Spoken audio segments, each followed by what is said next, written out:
When a billionaire CEO asks you to kiss her in front of hundreds of people just to make her ex-husband jealous, what do? Noah Carter had exactly 3 seconds to decide between his mortgage, his daughter's future, and his integrity.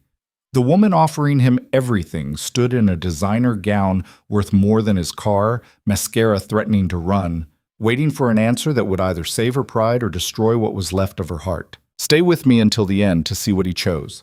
And drop a comment with your city so I can see how far this story travels. The Riverside Grand Hotel didn't just host events, it devoured them. Every surface gleamed with the kind of polish that whispered money, the kind that made Noah Carter's department store suit feel like sandpaper against his skin. Crystal chandeliers hung from ceilings so high they seemed to mock the very concept of modesty, throwing fractured light across a ballroom packed with Riverport's elite. Women in gowns that cost more than Noah's monthly salary glided past marble columns, their laughter tinkling like the champagne glasses they barely sipped from.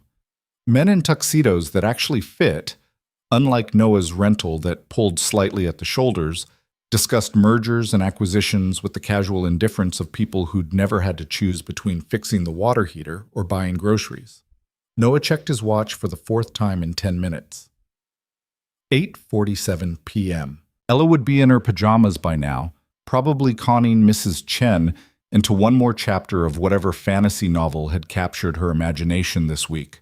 His daughter was 7 years old and already smarter than him, a fact that filled him with equal parts pride and terror. "You look like a man planning an escape route." Noah turned to find Marcus Chen, no relation to his neighbor, grinning at him with the easy confidence of someone who actually belonged here. Marcus worked in finance, drove a Tesla, and had never once in the 3 years Noah had known him looked uncomfortable in a tuxedo. That obvious? Noah accepted the champagne flute Marcus offered, though he had no intention of drinking it. The bubbles looked angry, aggressive, like they were trying too hard. "You've been staring at that exit sign like it's offering salvation." Marcus sipped his own champagne with the appreciation of someone who could taste the difference between this and the $15 bottles Noah occasionally splurged on. "These galas are purgatory, I know, but Cameron specifically requested you be here tonight. Something about the Phoenix Project." The Phoenix Project. Noah's current obsession, his ladder out of middle management, and into the kind of salary that meant Ella could have the art classes she wanted without him calculating whether they could skip the dentist for another 6 months. He'd spent 4 months developing the operational framework, streamlining processes that had been bleeding money since before he joined the company. If it succeeded, Arcadia Solutions would save millions. If it succeeded, Noah might finally breathe without that constant weight on his chest that tasted like unpaid bills and deferred dreams. "Cameron wants me to schmooze potential investors," Noah said, unable to keep the weariness from his voice. "Apparently I'm approachable. Relatable." Translation: "I'm the only person in senior management who still looks like he buys his groceries at the same store as normal people." Marcus laughed, but it was sympathetic. "You're good at what you do, man. People trust you because you're not trying to sell them a fantasy." In a room full of people who've been practicing their fake smiles since birth, authenticity is rare. Authenticity doesn't pay for orthodontists. Noah shifted his weight, trying to ignore how his shoes pinched. He'd worn them twice, once to his interview at Arcadia, once to his ex-wife's wedding to the orthodontist she'd left him for. Both occasions had left blisters. "Speaking of expensive smiles, have you seen her yet?" Marcus's voice dropped to the conspiratorial tone people used when discussing royalty or natural disasters. "Seen who?" "Vivian Hale, our illustrious CEO. She arrived 20 minutes ago and the temperature in the room dropped about 15 degrees. Marcus gestured subtly toward the far side of the ballroom, where a cluster of executives had formed a protective semicircle around someone Noah couldn't quite see. Apparently Derek brought his fiancée. You know, the Instagram model who's closer to his daughter's age than his own? Noah didn't know. He made a point of not following office gossip, partly because he didn't have time, and partly because other people's disasters always felt like bad luck waiting to spread. But everyone knew about Vivian Hale's divorce. It had been impossible to miss, even for someone who spent his lunch breaks reviewing supply chain logistics instead of scrolling through social media. The business magazines had covered it with the gleeful cruelty of Roman spectators watching gladiators bleed. Billionaire CEO betrayed by venture capitalist husband. Prenup meant she kept the company, but he got the brownstone in Manhattan and apparently the moral high ground, based on how the story had been spun. Something about her being married to her work.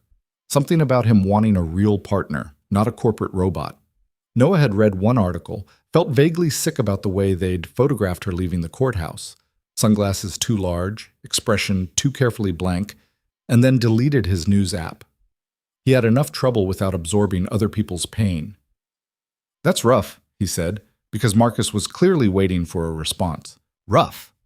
The man publicly traded her in for a newer model and then showed up at her company's charity gala with said model on his arm. "That's not rough. That's psychological warfare." Marcus shook his head. "I almost admire the audacity." "Almost.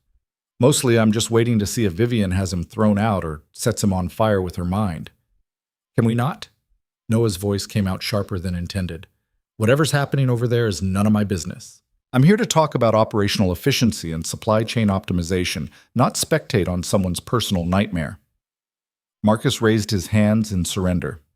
"Fair enough, but you might want to prepare yourself. When that protective circle breaks up, you're going to see her, and trust me, it's hard not to stare. She looks like she's carved from ice and rage." The protective circle did break up about 10 minutes later, and Marcus had been wrong. Vivian Hale didn't look like ice and rage. She looked like someone barely holding together, which was somehow worse. Noah had seen her before, of course. Company-wide meetings, quarterly presentations, the occasional elevator ride where she'd stood in the corner reviewing something on her phone while he wondered if acknowledging her presence would be professional or presumptuous. In those glimpses, she'd been exactly what you'd expect from someone who'd built a software company worth $3 billion before turning 30. Sharp, composed, intimidating in the way that brilliant people who didn't suffer fools often were.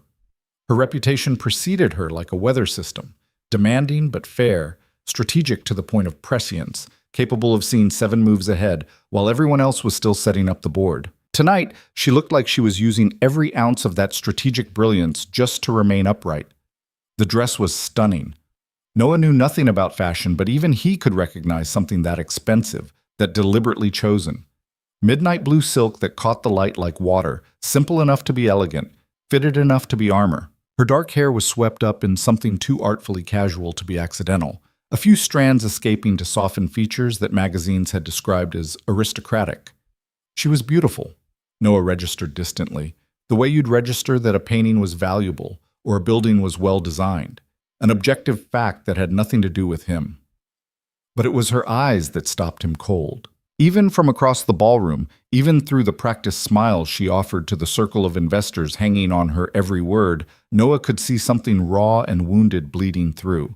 She looked like someone had reached into her chest and rearranged everything half an inch to the left, so that nothing quite fit anymore, but she had to keep pretending it did. "Told you," Marcus murmured. "Ice and rage." "That's not rage," Noah heard himself say. "That's someone barely surviving." He looked away before Marcus could respond, focusing instead on the apparently fascinating conversation happening between 2 board members near the bar. Something about quarterly returns and market positioning delivered in the kind of voices people used when they wanted others to overhear how important they were. The problem with looking away was that it meant Noah didn't see Vivian Hale approaching until she was standing directly in front of him. "Mr. Carter?" Her voice was exactly as he remembered from those quarterly meetings, clear, precise, with an underlying current of barely contained energy that suggested her mind was always 3 conversations ahead. But there was something else now, something frayed at the edges that made Noah's chest tighten with unwanted sympathy. He straightened reflexively, feeling Marcus slip away with the practiced discretion of someone who recognized when they'd become irrelevant to the conversation. "Ms. Hale, good evening." Up close, the cracks in her composure were more visible. Her smile was perfect. She'd probably practiced it in the mirror the same way Noah had practiced looking confident during his interview, but it didn't reach her eyes. There was tension in her shoulders that the expensive dress couldn't hide, and her grip on the champagne glass was tight enough that Noah worried briefly about crystal breaking in blood. "I hope you're enjoying the evening," she said, and it was so clearly a lie, such an obvious script she was reciting, that Noah felt something in his chest crack in response. "I wanted to thank you personally for your work on the Phoenix project. The preliminary results are exceptional. Thank you. Noah kept his voice neutral, professional, fighting the inappropriate urge to ask if she was okay. She wasn't okay. Anyone with eyes could see that. But you didn't ask a billionaire CEO if she was okay in the middle of her own charity gala, surrounded by people who would weaponize any perceived weakness before she finished her sentence. I'm glad it's meeting expectations. Exceeding them, actually. She took a sip of champagne, and Noah noticed her hand trembled slightly. Just a fraction, barely visible, but there. I've been reviewing the analytics you compiled on supply chain redundancies. The cost savings alone justify expansion to 3 additional departments. I'd like to discuss implementation strategy with you next week. This was it. This was the career-changing conversation Noah had been hoping for when he'd reluctantly agreed to attend tonight. Vivian Hale wanted to expand his project, wanted to meet with him personally, wanted to give him the kind of visibility that turned senior operations managers into directors, into vice presidents, into people who could afford orthodontists without calculating payment plans. But all Noah could think was that her mascara was starting to smudge at the corner of her left eye, and she looked like she might shatter if someone spoke too loudly. I'd be happy to discuss it, he said carefully. Should I coordinate with your assistant? Yes. Claire will reach out Monday morning. Another sip of champagne, another micro-tremor in her hand. She stopped. Her gaze had shifted to somewhere over Noah's shoulder, and the careful composure that had been cracking finally split wide open. For just a second, Noah saw naked pain flash across her face. The kind of hurt that came from betrayal, from humiliation, from being made to watch your replacement parade through your life like a victory lap. Noah didn't turn around. He didn't need to. He could feel the shift in the room's energy, could see it reflected in the way Vivian's knuckles went white around the champagne flute. Ms. Hale, dance with me. The words came out sharp, desperate, nothing like the controlled CEO who'd been thanking him 30 seconds ago. Her eyes finally snapped back to his, and what Noah saw there made his stomach drop. This wasn't a request from a superior to a subordinate. This was a plea from someone drowning. I'm not sure that's please, her voice cracked on the word, and Noah watched her realize it, watched her try to pull the composure back together like gathering pieces of broken glass. I wouldn't ask if it wasn't important. Every instinct Noah had developed over 7 years of single parenthood was screaming at him to say no. This wasn't his circus, wasn't his catastrophe to manage. He had a daughter waiting at home, a career that couldn't afford collateral damage from someone else's implosion, and a deep, bone-weary understanding that other people's emergencies had a way of becoming his own problems. But Vivian Hale was looking at him like he was the only life raft in an ocean specifically designed to drown her, and Noah had never been good at walking away from people who were hurting. All right, he heard himself say. One dance. The relief that flooded her expression was almost painful to witness. She set down her champagne glass with the careful precision of someone who didn't trust their own hands and took the arm Noah offered. Her fingers were cold through his jacket sleeve, trembling slightly, gripping just a bit too hard. The orchestra was playing something classical and vaguely familiar, the kind of music rich people used as background noise while discussing things that actually mattered to them. Couples drifted across the dance floor with practiced grace, their movements smooth and unremarkable. Noah led Vivian into the space between a silver-haired couple who looked like they'd been dancing together for 40 years and a younger pair who were clearly more interested in being seen than actually moving to the music. I should warn you, Noah said as he placed his hand carefully on Vivian's waist, hyper-aware of the appropriateness, the professional distance that was supposed to exist between a senior operations manager and the CEO. I'm not a great dancer. My daughter's ballet recital last year was the most formal training I've had. You're doing fine. Vivian's voice was steadier now, but still threaded with something fragile. She placed her hand on his shoulder, and they began moving to the music with the kind of competence that came from both having learned the basics once and trying very hard not to embarrass themselves. For perhaps 30 seconds, Noah thought this might actually be fine. An odd request, certainly, but harmless enough. They'd complete one dance, Vivian would thank him, and he could escape back to the periphery of the gala where he belonged. Then he made the mistake of following her gaze and saw exactly what she'd been looking at. Derek Hale stood near the bar with a woman who couldn't have been older than 25, his hand possessive on her lower back, His smile, the practiced warmth of someone who'd built a career on making people believe he cared about them. He was handsome in his way of men who'd always been told they were handsome. Strong jaw, silver at his temples, that made him look distinguished rather than old, expensive watch that caught the light whenever he gestured. The woman beside him was stunning in a completely different way than Vivian, all curves and carefully highlighted hair, and the kind of effortless beauty that came from being young enough not to have faced real consequences yet. They weren't looking at Vivian. They didn't need to. Their presence alone was the insult, the public declaration that Derek had moved on, upgraded, traded in his workaholic wife for someone who would presumably prioritize him properly. He requested an invitation, Vivian said quietly, her voice barely audible over the orchestra. Through the board, said it would look suspicious if he didn't attend, given his investment history with the company, given that we're supposed to be maintaining a cordial professional relationship. Her laugh was sharp enough to draw blood. Cordial, that's the word his lawyer used. Noah didn't know what to say. There wasn't anything to say that wouldn't sound like empty platitudes, and Vivian Hale didn't strike him as someone who had patience for empty platitudes. I'm sorry, he offered finally, because it was true and because sometimes acknowledging pain was the only honest thing you could do. Don't be.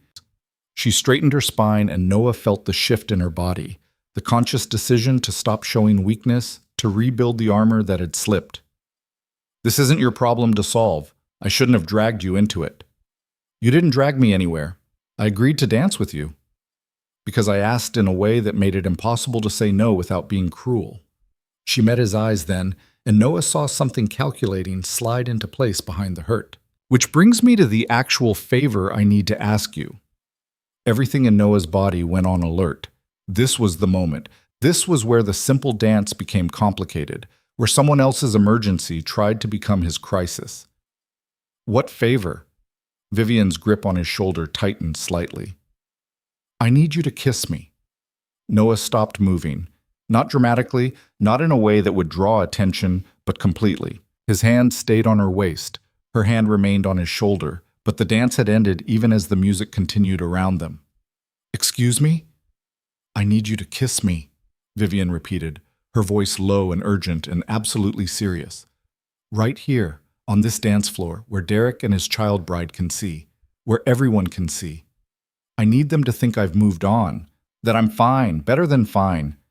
Ms. Hale, Vivian, if I'm asking you to kiss me, you should probably use my first name. Noah's mind was racing, trying to process what was happening, trying to find the path through this that didn't end with someone getting hurt. You don't want this. I absolutely want this. No, you want revenge. There's a difference.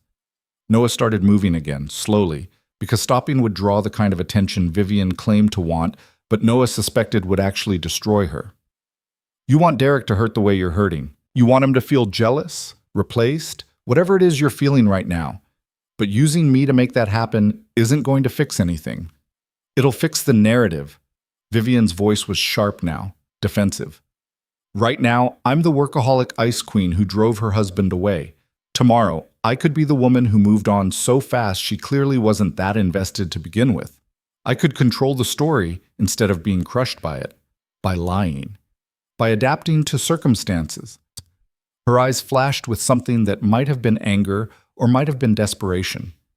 You don't understand what it's like. Everyone in this room is watching me, waiting to see if I'll crack.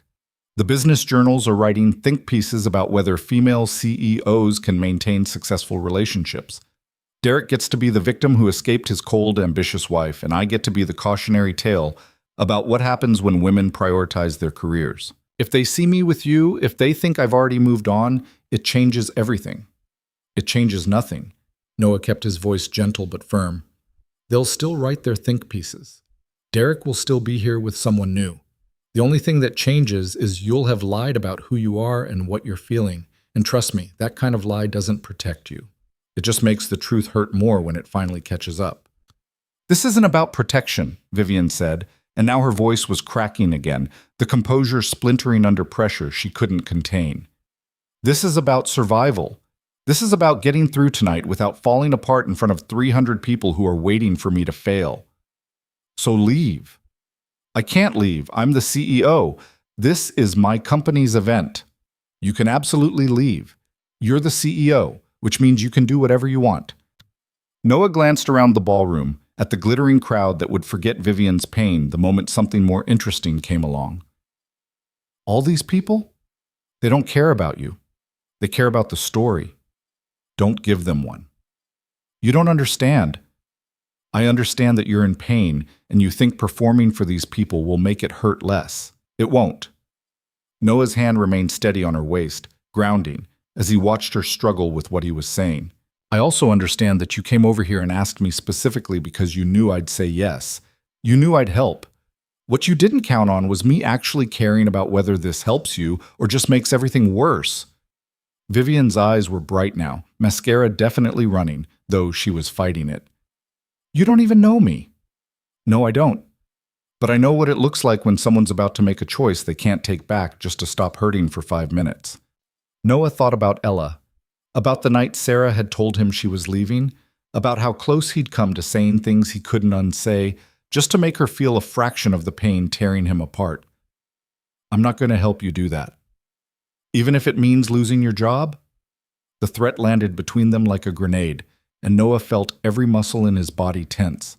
This was it. This was the moment where he found out whether Vivian Hale was the CEO everyone said she was, brilliant, strategic, fundamentally decent, or just another powerful person who confused desperation with justification. Is that really what you want to do right now? He asked quietly. Threaten someone for refusing to help you humiliate yourself? For a long moment, Vivian just stared at him. The orchestra swelled around them, the other couples continued their practiced rotations, and Noah waited to find out if his integrity was about to cost him everything he'd been working toward. Then Vivian's face crumpled, not dramatically, not in a way anyone else would notice. But Noah was close enough to see it. The moment when the armor finally failed completely, when the woman who'd been holding everything together through sheer force of will ran out of strength. I don't know what I want, she whispered. I just know I can't do this. I can't stand here and pretend I'm fine while he parades her around like some kind of trophy. I can't be the strong, unaffected CEO everyone expects. I don't know how to be that person anymore. Noah's chest ached. This, right here, this was the truth beneath all the performance. Not the polished billionaire or the wronged wife or the ice queen the media had created. Just a woman who'd been betrayed by someone she loved and didn't know how to survive it without losing herself completely. Then don't be, he said simply. Don't be strong. Don't be unaffected. Just be honest. Honest about what? About the fact that this hurts like hell, and you need to leave before you do something that makes it worse. Noah squeezed her hand gently, the contact brief and grounding. Let me help you with that instead of the kiss. Vivian laughed, and it came out broken. You're really not going to kiss me. Not even a little bit. Even though I'm offering to make you director of operations. Noah's heart stuttered. Director of operations. The position he'd been chasing for 3 years, the salary that would mean Ella could have music lessons and art classes, and maybe even the college fund he lay awake at night worrying about. Everything he'd been working for, handed to him in exchange for one lie, one performance, one moment of compromising who he was. Especially not then, he said, and meant it. Because if you're offering me a promotion for kissing you, what happens when you regret it? What happens to my career when you wake up tomorrow and realize you used your position to manipulate an employee into participating in your revenge fantasy? We both lose. You lose your integrity, I lose my job, and Derek still gets to walk away thinking he won. He did win. The words were bitter, defeated. Only if you let him. Noah started guiding them toward the edge of the dance floor, moving slowly enough not to draw attention, but deliberately enough to have purpose. Only if you play the game he set up. But you're Vivian Hale. You built a $3 billion company from scratch. You're smarter than him, more successful than him, and eventually you're going to be happier than him. But not if you spend tonight performing for people who don't matter. They'd reached the edge of the ballroom now, the point where the crowd thinned and the exits became accessible. Noah released Vivian's hand, stepped back the professional distance that should have existed all along, and watched her struggle with the decision in front of her. I should go back out there, she said, but there was no conviction in it. I should finish the night. Make the closing speech. Thank the donors. You should do what you need to do to survive. Noah pulled his phone from his pocket, checked the time. 9:23 p.m. Ella would still be awake, probably reading under her covers with a flashlight, banking on the fact that Mrs. Chen wouldn't check on her again. But if you're asking my opinion, leave. Right now, before the story gets worse. Vivian looked back at the ballroom, at the glittering crowd that had probably already forgotten her, at Derek and his fiancée laughing at something by the bar. Then she looked at Noah, really looked at him, and something in her expression shifted. Why are you being kind to me? The question was so naked, so genuinely confused, that Noah felt his throat tighten. Because you asked for help, and I don't know how to ignore that, even when the help someone needs isn't what they think they want. Most people would have kissed me and taken the promotion. Most people aren't raising a 7-year-old daughter who's watching to see what kind of man her father is. Noah pocketed his phone. I can't teach Ella that integrity matters if I'm willing to trade mine for a better title. For a long moment, Vivian just studied him, and Noah wondered what she saw. Probably not the exhausted single father who bought groceries with coupons and fixed his own car because mechanics were expensive. Probably not the man who practiced conversations with his daughter about being brave and honest because those were the only gifts he could consistently afford to give her. You're either the most principled person I've ever met, Vivian said finally, or the most naive. Can't it be both? She laughed, and this time it sounded almost real. You should go home to your daughter. I should, but I'm not going to until I know you're okay. I'm fine. You're really not. Noah gestured toward the exit. Come on, there's a coffee shop across the street. It's open late. We can sit somewhere quiet until you're ready to figure out what comes next. I can't just leave my own event. You absolutely can. You're the CEO, remember? That's the advantage of being the boss. Noah held out his arm, the same way he had when she'd asked him to dance. Let me help you do this the right way. Vivian stared at his arm like it was a test she hadn't studied for. Then slowly she reached out and took it. Her hand was still trembling, her grip still too tight, but she was moving toward the exit instead of back into the ballroom full of people who would weaponize her pain before morning. They made it 3 steps before Noah heard the voice behind them. Vivian. Derek Hale's voice was smooth, practiced, exactly the kind of tone you'd use to call after a colleague at a professional event. But Noah felt Vivian's entire body go rigid, felt her hand clench on his arm hard enough to hurt. She turned slowly, and Noah turned with her, keeping his expression carefully neutral. Up close, Derek was even more polished than he'd appeared from across the ballroom. Perfect suit, perfect teeth, perfect smile that didn't quite hide the assessment happening behind his eyes. Derek, Vivian's voice was impressively steady. I didn't realize you were staying for the whole event. Wouldn't miss it. Arcadia Solutions has always been important to me. His eyes slid to Noah, evaluating, measuring. I don't believe we've met. Derek Hale. Noah Carter. Noah didn't extend his hand. Some instinct told him that shaking Derek's hand would be entering into something he'd regret. Noah is one of my senior operations managers, Vivian said, and Noah heard the calculation in it, the decision to provide context, to prevent speculation, to control the narrative even now. He's been leading the Phoenix Project. Impressive. Derek's smile widened. Vivian always did have excellent taste and talent, among other things. The comment landed like acid. Noah felt Vivian's hand spasm on his arm, saw the color drain from her face. This was the moment. This was where she'd either crack completely or rebuild the armor Noah had been trying to help her shed. We were just leaving, Noah said before Vivian could respond. But it was nice to meet you. Leaving? Derek's eyebrows rose. But the night's barely started. And Vivian, don't you have a closing speech to make? Claire will handle it. Vivian's voice was thread-thin but present. I have an early morning tomorrow. On a Saturday? Derek's tone was concerned, sympathetic, absolutely poisonous. Still married to the work, I see. And there it was. The knife slipped between ribs with practiced precision. The implication that Vivian's dedication to her company was a character flaw, a failure, the reason their marriage had dissolved. Noah felt Vivian start to shake, felt her pulling away from him, and knew with absolute certainty that if he didn't do something right now, she was going to fall apart in front of the man who'd already taken everything else from her. So Noah did the only thing he could think of that wouldn't make everything worse. He lied. Actually, he said, keeping his voice light and easy and completely at odds with the tension crackling through the air. We have plans, early morning plans, the kind that require actually getting some sleep beforehand. He felt Vivian's shock ripple through her, felt Derek's attention sharpen with interest that was definitely not professional. Plans, Derek repeated slowly. Breakfast with my daughter, Noah clarified, meeting Derek's eyes directly. She's been begging to show Vivian her science project all week. Something about volcanoes and baking soda. Very important 7-year-old business.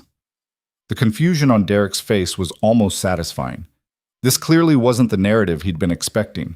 The workaholic ex-wife so broken by their divorce that she couldn't function, so desperate for companionship that she'd throw herself at the first man who showed interest. Instead, he was confronted with something normal, domestic, completely unimpressive. Your daughter, Derek said, still trying to process. 7 years old, terrifyingly smart, and very excited about volcanoes. Noah squeezed Vivian's hand gently, a silent message. Follow my lead. So if you'll excuse us, we really should get going. Early mornings with children are brutal.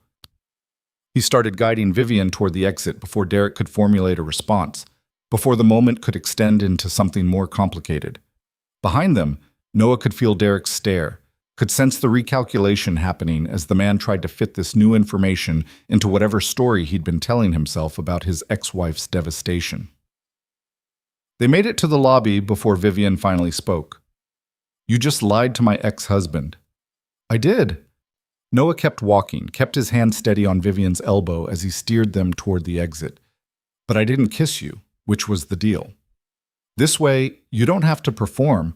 Derek doesn't get the satisfaction of seeing you fall apart, and my daughter actually does have a volcano science project she'd probably love to show you. Everybody wins. Except you just implied we're... Vivian stopped, seemed unable to finish the sentence. I implied that you're spending tomorrow morning at a child's science demonstration, which is possibly the least romantic scenario I could imagine. If Derek wants to read something else into that, that's his problem. They pushed through the doors into the cool night air, and Noah felt Vivian sag against him slightly, the adrenaline that had been holding her upright finally starting to fade. The coffee shop's across the street. Can you make it that far, or do I need to call you a car? I can walk. But she didn't move, just stood there in her expensive dress and ruined makeup, looking lost in a way that made Noah's chest ache.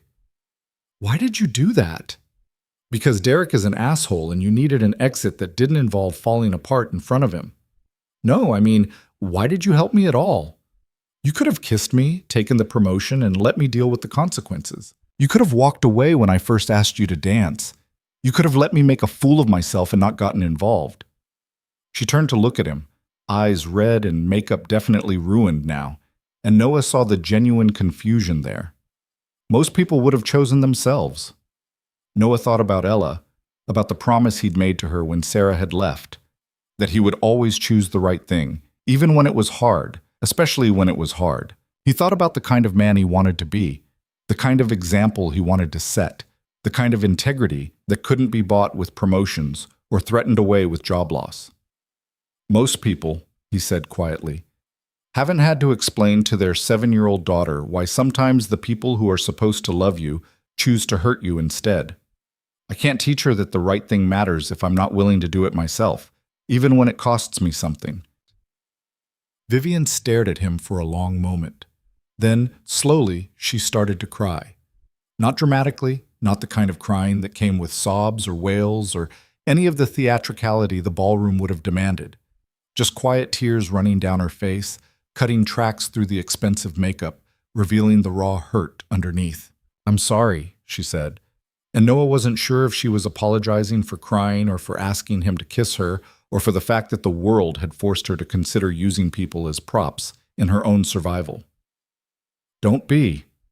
Noah pulled a handkerchief from his pocket, an old-fashioned habit his mother had instilled, useful for everything from Ella's scraped knees to moments exactly like this, and offered it to her. You're allowed to hurt. You're allowed to be angry.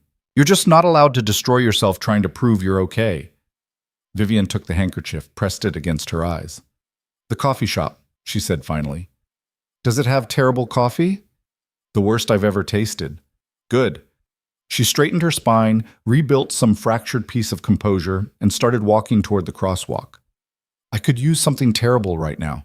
Everything else has been too perfect, too polished. I want something real.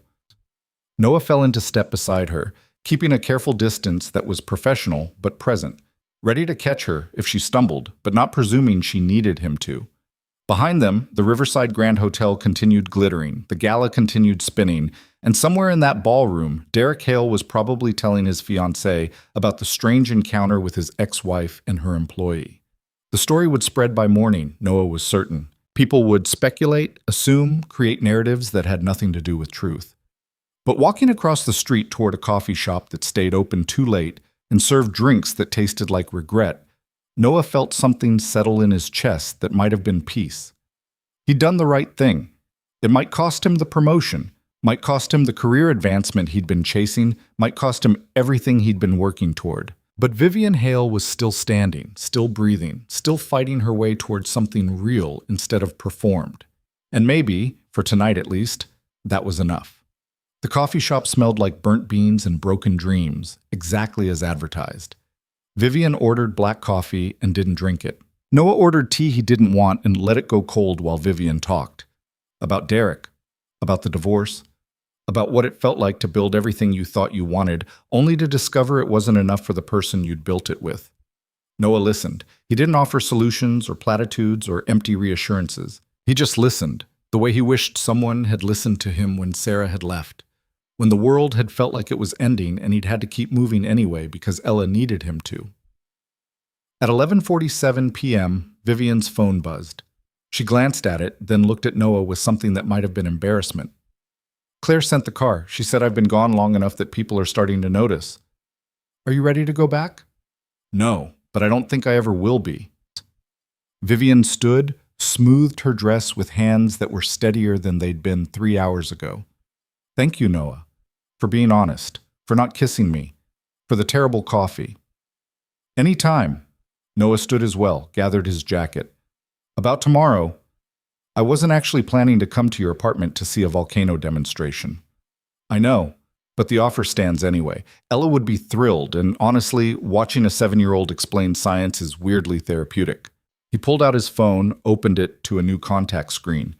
No pressure, but if you need somewhere to be that's real, instead of performed, you're welcome. Vivian took his phone, entered her number, handed it back. I might take you up on that. I hope you do.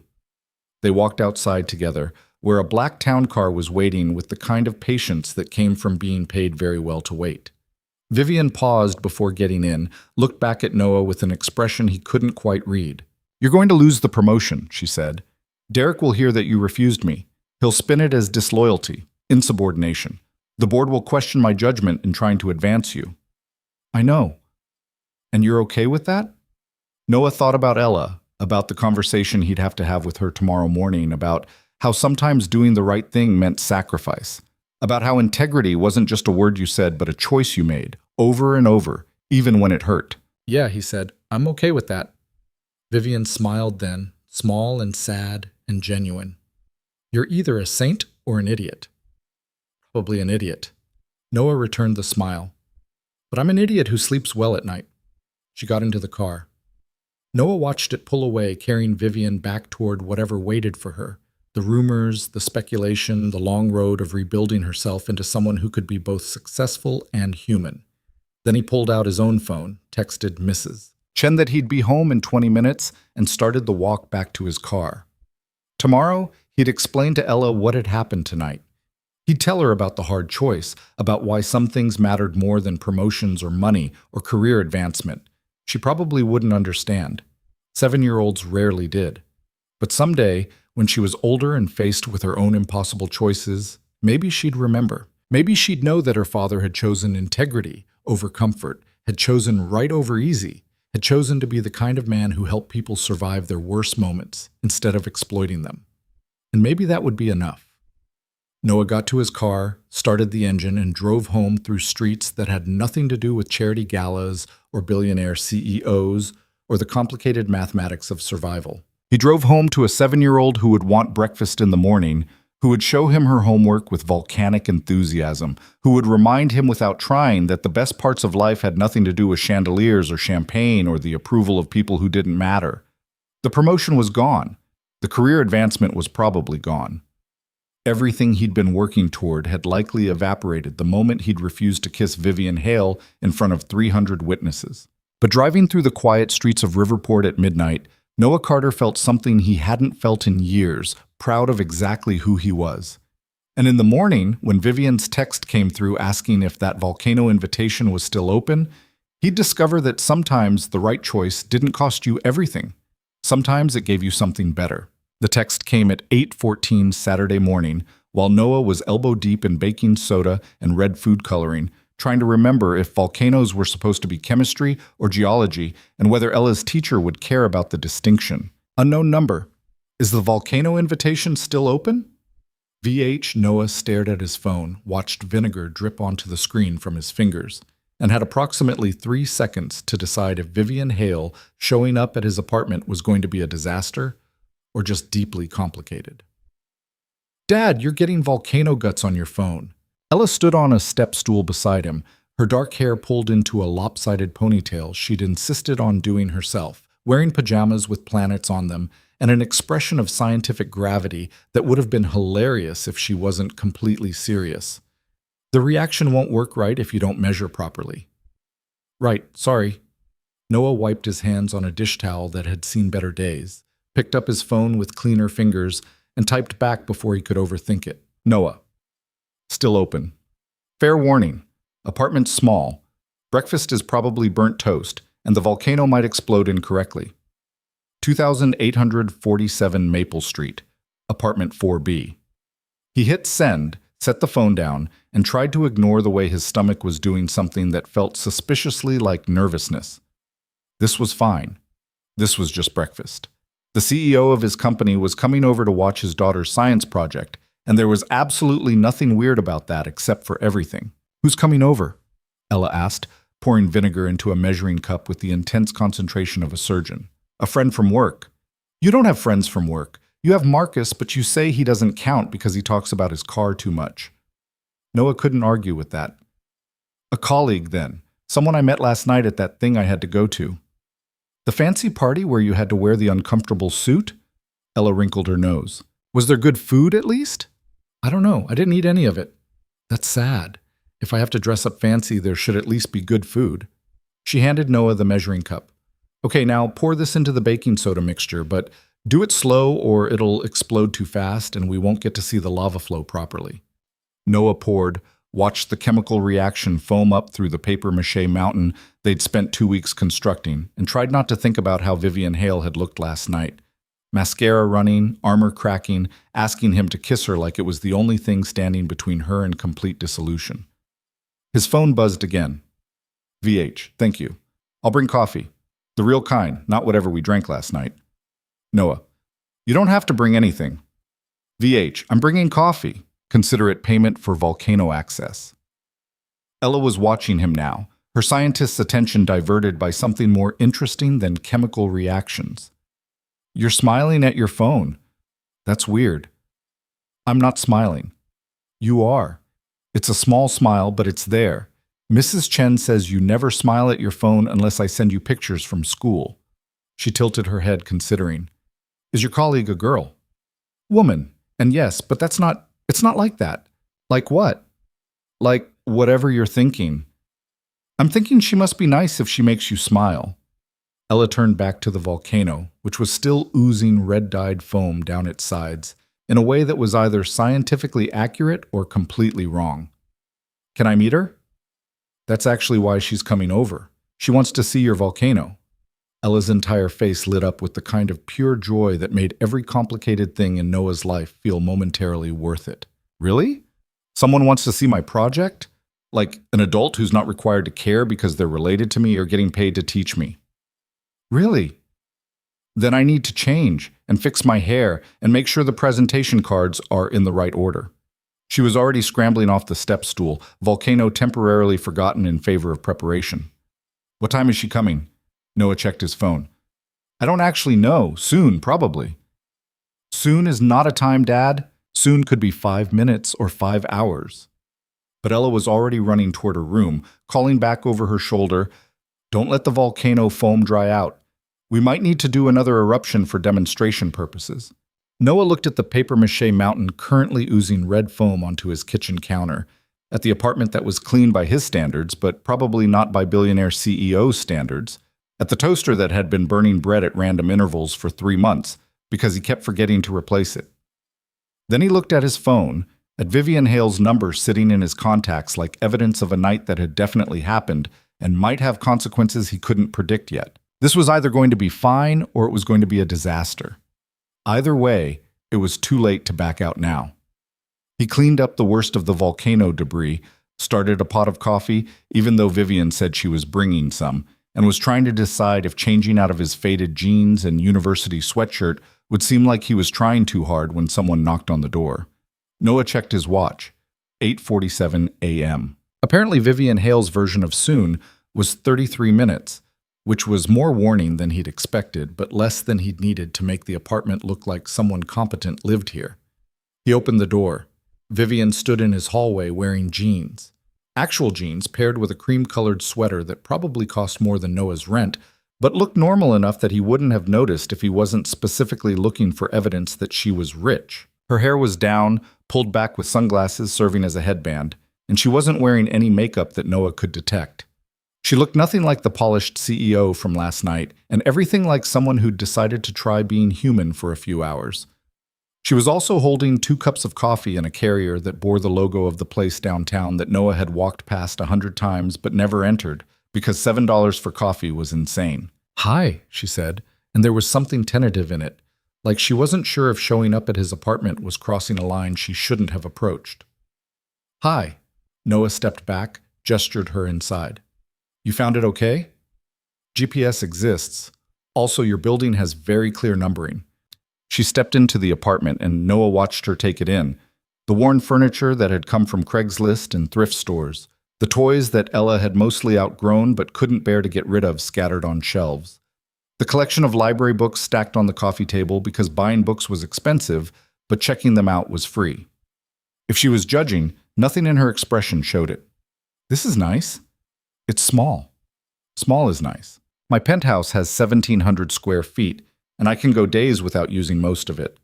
She held out one of the coffees. "I didn't know how you take it, so I got one black and one with cream and sugar. You can have whichever." "Black is fine." Noah accepted the cup, tried not to think about how much this probably cost. How Vivian had driven across town to bring him expensive coffee as payment for letting her see a 7-year-old science project. Ella's getting ready. She's very excited about having an audience that's not legally required to care about volcanoes. Vivian smiled, and it was the first genuine smile Noah had seen from her. No corporate polish, no performance, just honest amusement. "I can't promise I'm not legally required.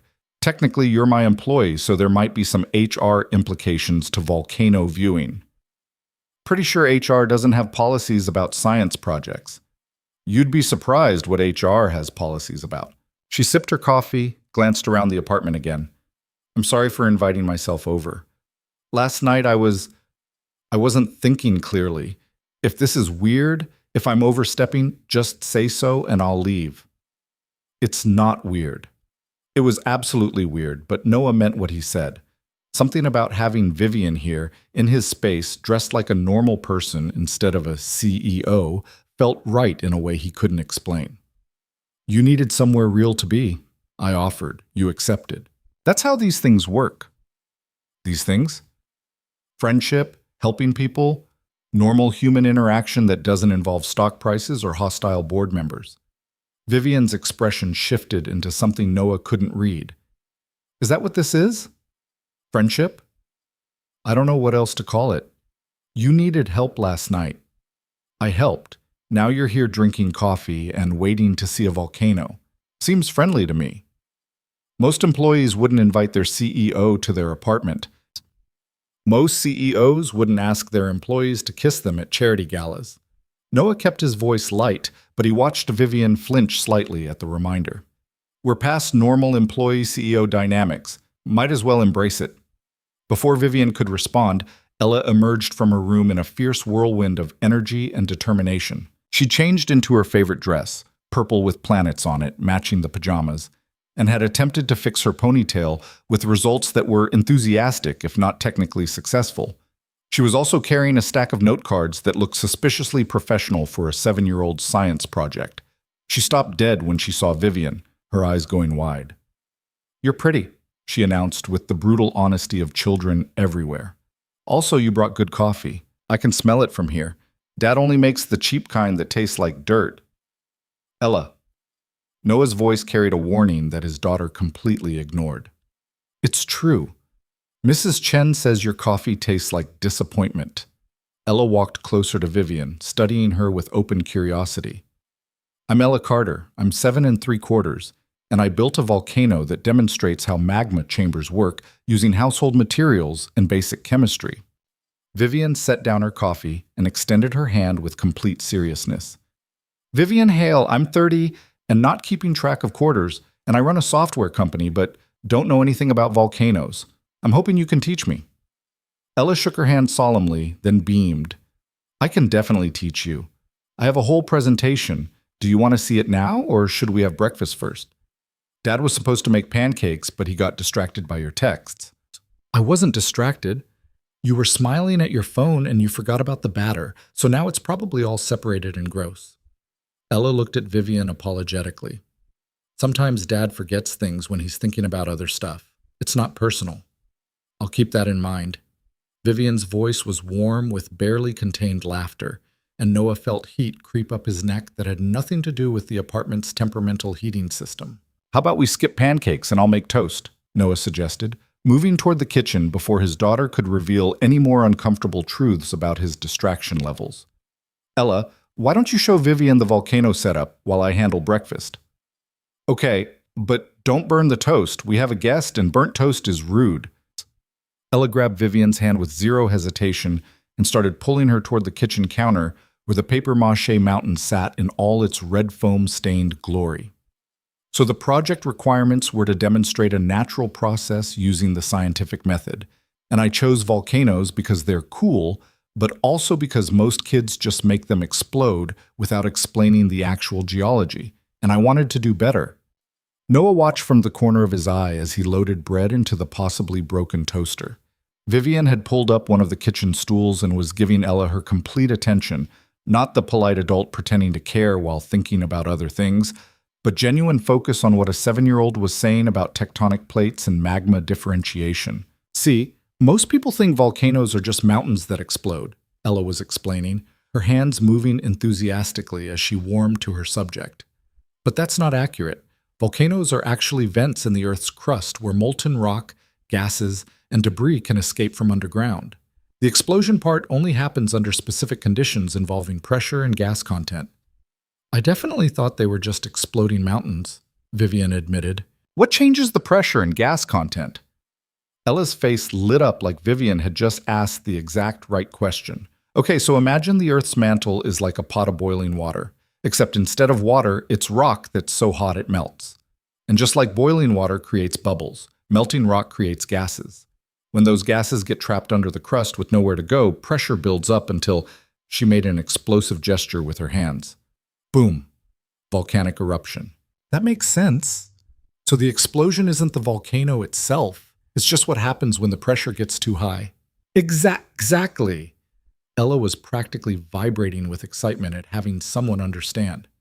"And different types of volcanoes have different types of eruptions based on the viscosity of the magma and the gas content. Like shield volcanoes have runny lava with low gas content, so they just kind of ooze instead of exploding. But stratovolcanoes have thick, sticky magma with high gas content, and those are the ones that explode violently."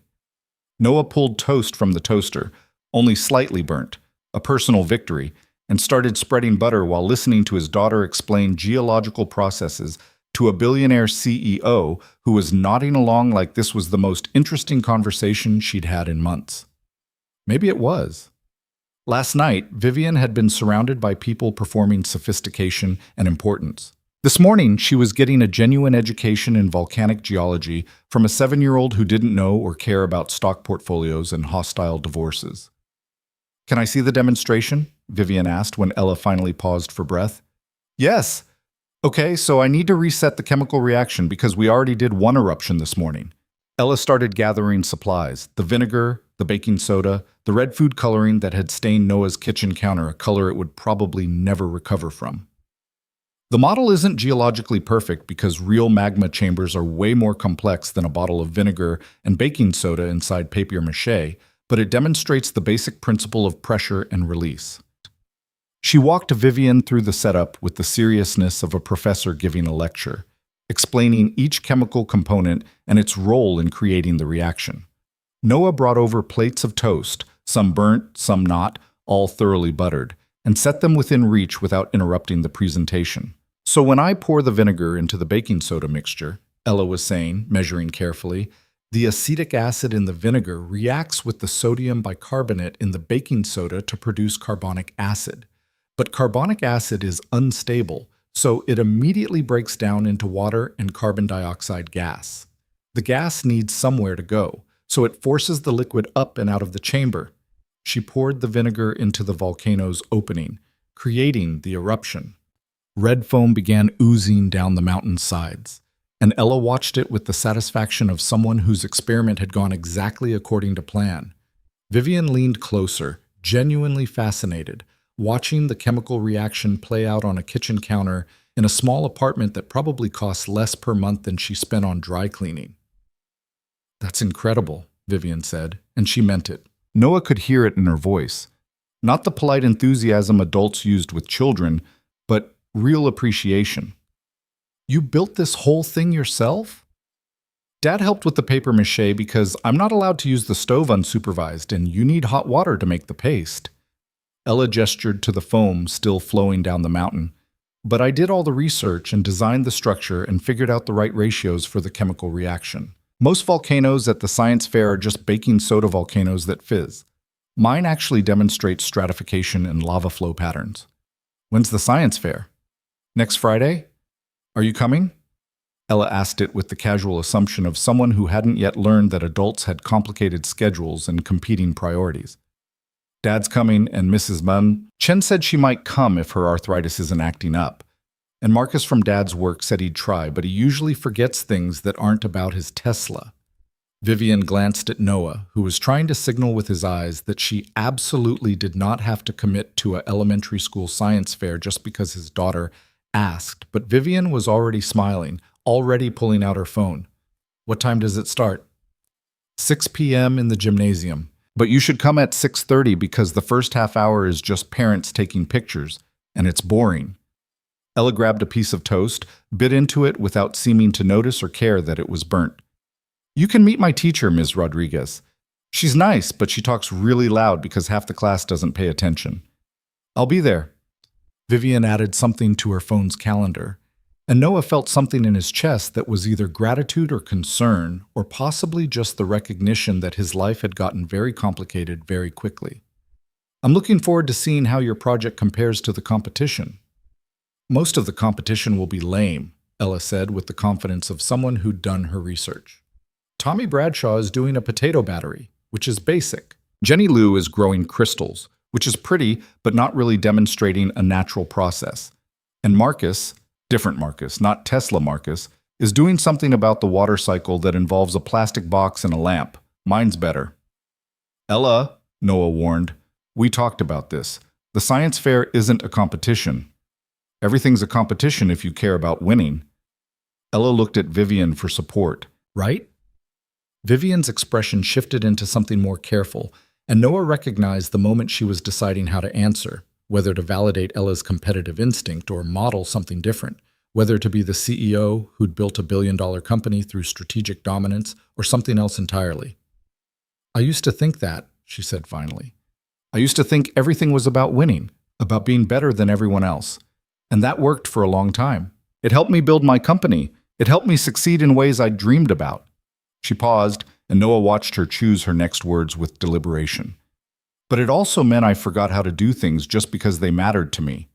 I forgot how to enjoy the process instead of just focusing on the outcome. And eventually, that caught up with me." Ella was quiet for a moment, processing this. "So you're saying I shouldn't care if my volcano is better than Tommy's potato?" I'm saying your volcano is incredible because you learned something building it, not because it's better than anyone else's project. The learning is the part that stays with you. The winning just makes you feel good for a little while. But feeling good is nice. It is, but feeling proud of what you created lasts longer. Vivian smiled at Ella with something that looked almost like regret. That's something I wish someone had told me when I was your age. Ella considered this with the seriousness she applied to everything, then shrugged. Okay, I'll try to care more about learning than winning, but I still hope my volcano is better than Tommy's potato because potatoes are food, not science. Noah laughed despite himself, and Vivian joined in. And for a moment, the kitchen was full of the kind of easy warmth that had nothing to do with performance or corporate strategy or anything more complicated than sharing burnt toast and talking about volcanoes. They spent the next hour in that kitchen, Vivian asking questions about Ella's research process, Ella explaining with growing enthusiasm about plate tectonics and the Ring of Fire and how Pompeii got buried under volcanic ash. Noah mostly stayed quiet, refilling coffee and clearing plates and watching two people who should have had nothing in common find genuine connection over elementary school science. At some point, Ella pulled out her tablet and started showing Vivian videos of real volcanic eruptions, narrating the geological processes with an expertise that made Noah simultaneously proud and concerned about how much time his daughter spent researching natural disasters. Mount St. Helens was a stratovolcano, see? That's why the eruption was so explosive. The magma had really high viscosity and gas content. Ella scrolled to another video. But Kilauea in Hawaii is a shield volcano, so the lava just flows instead of exploding. It's still dangerous, but in a different way. Have you ever seen a real volcano? Vivian asked. Ella's face fell slightly. No, they're mostly in places that are really far away and expensive to get to. Dad says maybe someday we can visit Hawaii, but that's more of a when we win the lottery plan than a real plan. Noah felt the familiar weight of that particular guilt, all the things he couldn't give Ella, all the experiences that cost more than his budget allowed, all the some days that might never come. He'd made peace with it mostly, accepted that being a good father meant doing his best with what he had. But hearing Ella explain their limitations to someone who could probably buy a Hawaiian vacation with pocket change made the gap feel wider than usual. Well, Vivian said carefully, maybe not Hawaii soon, but there are volcanoes closer than you'd think. Mount Rainier is in Washington state, only about 6 hours from here. It's dormant, so you can't see it erupt, but you can hike near it and learn about the geology. That might be a more realistic someday plan. Ella's eyes widened. Really? There's a volcano that close? Several, actually. The whole Pacific Northwest is part of the Ring of Fire's volcanic arc. Mount Rainier, Mount Hood, Mount Baker, they're all stratovolcanoes that could theoretically erupt again, though probably not in our lifetime. Vivian pulled out her phone, started showing Ella pictures. I hiked near Rainier a few years ago. The landscape is incredible. You can see the different layers of old lava flows in the rock formations. Dad, can we go? Ella turned to Noah with the kind of hopeful enthusiasm that made it impossible to say no, even when saying yes meant figuring out logistics he didn't have answers for yet. Maybe this summer, Noah said, which was his standard response to requests that required planning and money he didn't currently have. We'd need to research trails and camping permits, and I could send you the information about where I went, Vivian offered. The trail I hiked was family-friendly, and the campground had good facilities. It's not expensive if you camp instead of staying in hotels. That would be helpful. Thank you. Ella was already scrolling through Vivian's photos, asking questions about hiking difficulty and whether you could see lava rocks and if there were bears. Vivian answered each question with the patience of someone who genuinely didn't mind being interrogated by a 7-year-old, and Noah found himself watching her with something that felt dangerously close to admiration. This wasn't the CEO who commanded boardrooms and built billion-dollar companies. This was someone softer, more open, willing to be present in a way that the polished executive probably couldn't afford to be. She'd driven across town on a Saturday morning, brought expensive coffee, and spent an hour discussing volcanic geology with a child without once checking her phone or showing signs of wanting to be somewhere more important. Noah's phone buzzed, breaking the moment. He glanced at it, saw Marcus's name, and felt his stomach drop slightly at the message preview. Marcus. Dude, did Vivian Hale really leave the gala with you last night? The group chat is losing it. Noah pocketed his phone without responding, but the damage was done. The reminder that last night had happened, that people had noticed, that Monday morning was going to bring questions and speculation and possibly consequences he hadn't fully prepared for. Everything okay? Vivian asked quietly while Ella was absorbed in another volcano video. Fine, just Marcus being Marcus. Noah kept his voice low. Apparently the office group chat has opinions about last night. Vivian's expression tightened almost imperceptibly. I'm sorry, I didn't think about how leaving together would look to people. If it's causing problems, it's not. People can think whatever they want. Noah meant it, but he also knew that what people thought had a way of becoming reality, whether you wanted it to or not. Rumors had power, especially when they involved CEOs and employees, and situations that could be twisted into narratives neither of them had control over. Still, if there's fallout on Monday, tell me. I'll handle it. By doing what? Sending out a company-wide email explaining that nothing happened? Noah shook his head. That'll just make it worse. People believe what they want to believe. We can't control that. No, but I can make sure you're protected. You helped me last night when you didn't have to. The least I can do is make sure it doesn't damage your career. Before Noah could respond to that, before he could figure out whether Vivian protecting his career was reassuring or concerning or both, Ella looked up from the tablet with an expression that meant she'd just had an idea and was about to share it whether the adults were ready or not. We should make a bigger volcano, she announced, like a really big one for the science fair, big enough that people can see the eruption from across the whole gymnasium.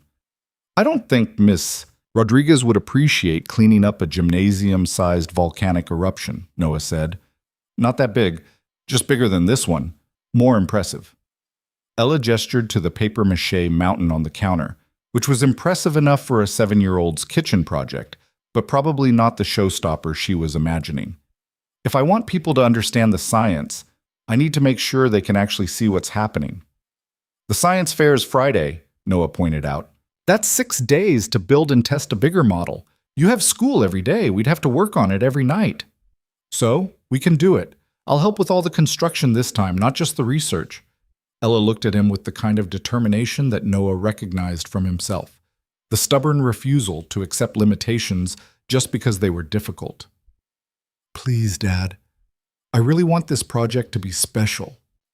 Noah looked at the current volcano, at the kitchen counter still stained red, at his schedule that was already overloaded with work and parenting and trying to keep their lives functioning on a budget that didn't allow for much error. Building a bigger, more complex volcano model in 6 days while working full-time was objectively unrealistic. Okay, he heard himself say, because sometimes being a good parent meant saying yes to unrealistic things if they mattered enough to your kid. But you're in charge of research and design. I'm just the construction assistant. Ella threw her arms around him with the fierce enthusiasm of someone who just won an important battle. Thank you, thank you, thank you. This is going to be the best science fair project ever. What if I helped?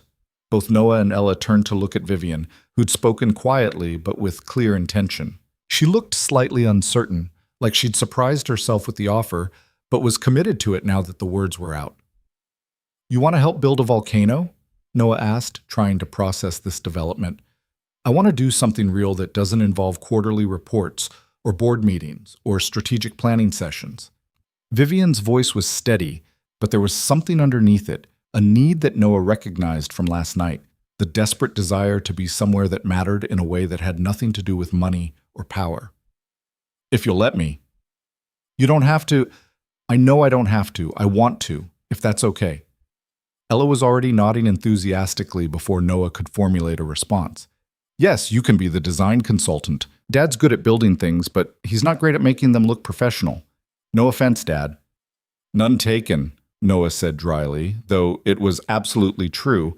His construction skills were functional at best, aesthetic disasters at worst. Then it settled. Vivian pulled out her phone again, started typing something. When should we work on it? I'm free most evenings this week. Most evenings? Noah heard the surprise in his own voice. You're the CEO of a $3 billion company. You can't be free most evenings. I can be whatever I decide to be. That's the advantage of being CEO. I make my own schedule. Vivian's smile was small but real. And right now, I'm deciding that helping build a scientifically accurate volcano model is a better use of my time than most of the things currently on my calendar. Noah wanted to argue, wanted to point out all the ways this was complicated and potentially problematic, and definitely going to fuel the office rumors that were apparently already circulating. But Ella was looking at Vivian with obvious adoration, and Vivian was looking at both of them with something that might have been hope, and Noah found he didn't have it in him to say no to either of them. Monday night, he said. We can start Monday after I pick Ella up from aftercare, if you're sure about this. I'm sure. They spent another half hour discussing volcano designs and material requirements before Vivian finally checked her phone and seemed to remember she had a life outside this apartment. She stood, gathered her things, and thanked Ella for the volcano education with a sincerity that made Ella beam. I'll see you Monday, Vivian said as Noah walked her to the door. And thank you for this morning, for letting me be here. You don't have to thank me for that. Yes, I do. She paused in the doorway, looked at him with an expression Noah couldn't quite read. Last night I was drowning, and you threw me a life raft. This morning you let me remember what it feels like to be a person instead of a corporation. That's worth thanking you for. She left before Noah could respond, before he could figure out whether what he was feeling was friendship or something more complicated, before he could examine too closely why having Vivian Hale in his kitchen talking about volcanoes had felt like the most natural thing in the world. Ella appeared beside him, watching through the window as Vivian's car pulled away from the curb. I like her, she announced. She's smart and she listens and she didn't treat me like I'm just a kid. Also, she knows about volcanoes even though she's a grown-up with an important job, which means she still cares about learning things. Yeah, Noah said quietly. I like her too. Are you going to date her? Noah choked on nothing. What?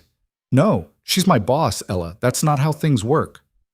Mrs. Chen says love doesn't care about how things work. It just happens when two people connect. Ella looked up at him with the kind of wisdom that shouldn't exist in 7-year-olds, but somehow did.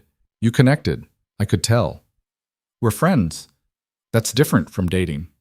For now. Ella shrugged with the casual certainty of someone who'd already decided how the story would end. But Mrs. Chen also says sometimes the best relationships start as friendships because you actually know each other instead of just pretending. Since when are you and Mrs. Chen discussing my relationship status? Since you never date anyone and she worries you're going to be lonely forever.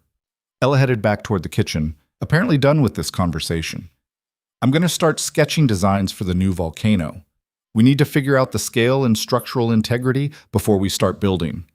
Noah stood in the doorway, watching his daughter disappear into her room, and wondered when exactly his life had shifted from predictable and controlled to whatever this was. 24 hours ago, he'd been a single father with a stable if unspectacular career, no romantic prospects, and a clear understanding of his place in the world. Now he had a billionaire CEO coming to his apartment to build volcanoes, office rumors to deal with on Monday, and a 7-year-old who apparently believed in love and connection with the faith of someone who hadn't yet learned how badly those things could hurt you. His phone buzzed again.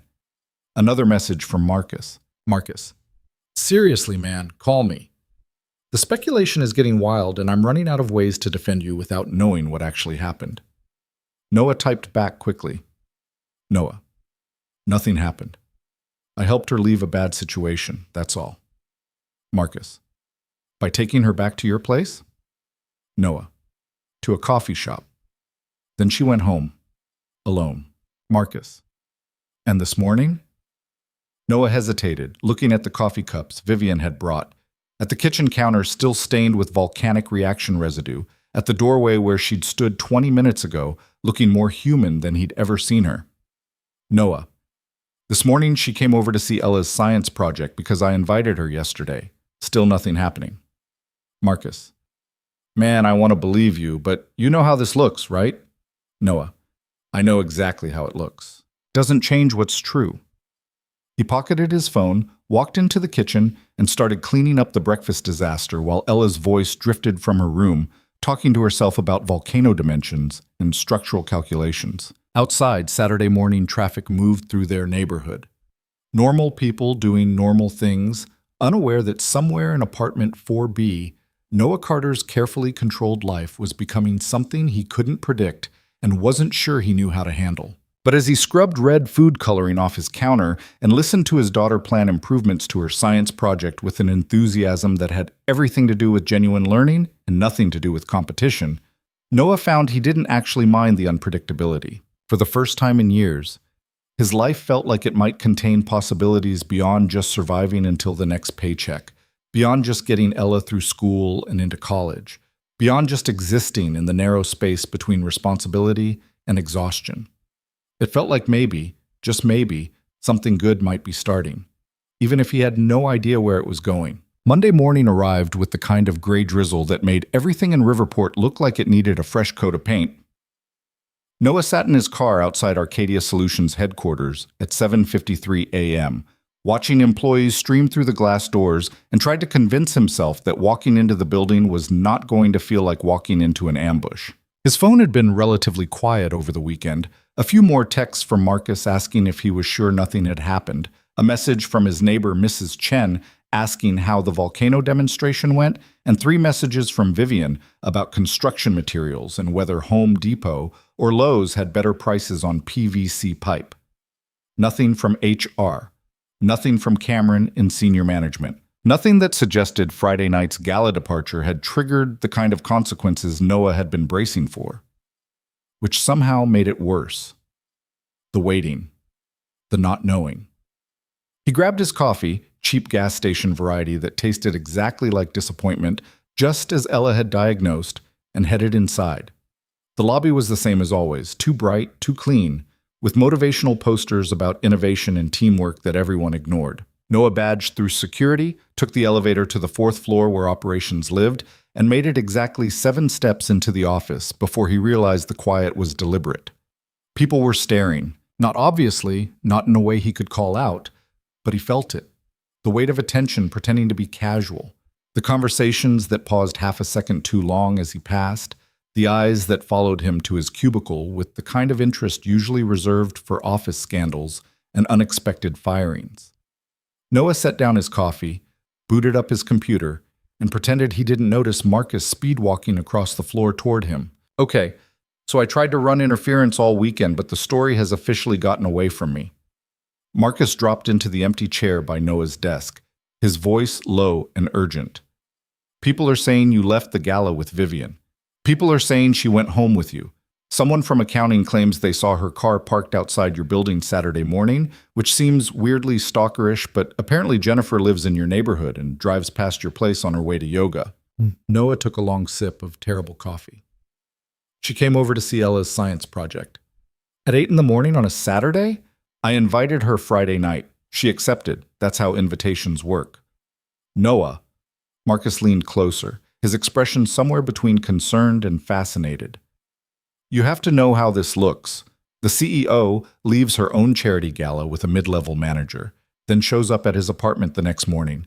She's not having an affair with me, Marcus. She needed somewhere to be that wasn't full of people judging her, so I offered my apartment and my daughter's volcano. That's it. Is it, though? Marcus studied him with the intensity of someone trying to solve a puzzle that didn't quite fit together. Because the Vivian Hale I know doesn't do casual Saturday morning volcano visits. She doesn't do casual anything. She's the most controlled, strategic person in this building. For her to show up at an employee's home, maybe she's tired of being controlled and strategic. Noah pulled up his email, started scanning through the weekend backlog with more focus than it deserved. Maybe she wanted to be somewhere real for a few hours. Not everything is a calculated corporate move. With Vivian, everything is a calculated corporate move. That's how she built this company. Then maybe she's changing. Noah looked at Marcus directly. And maybe instead of speculating about her motivations, we could just let her be human for once without turning it into office gossip.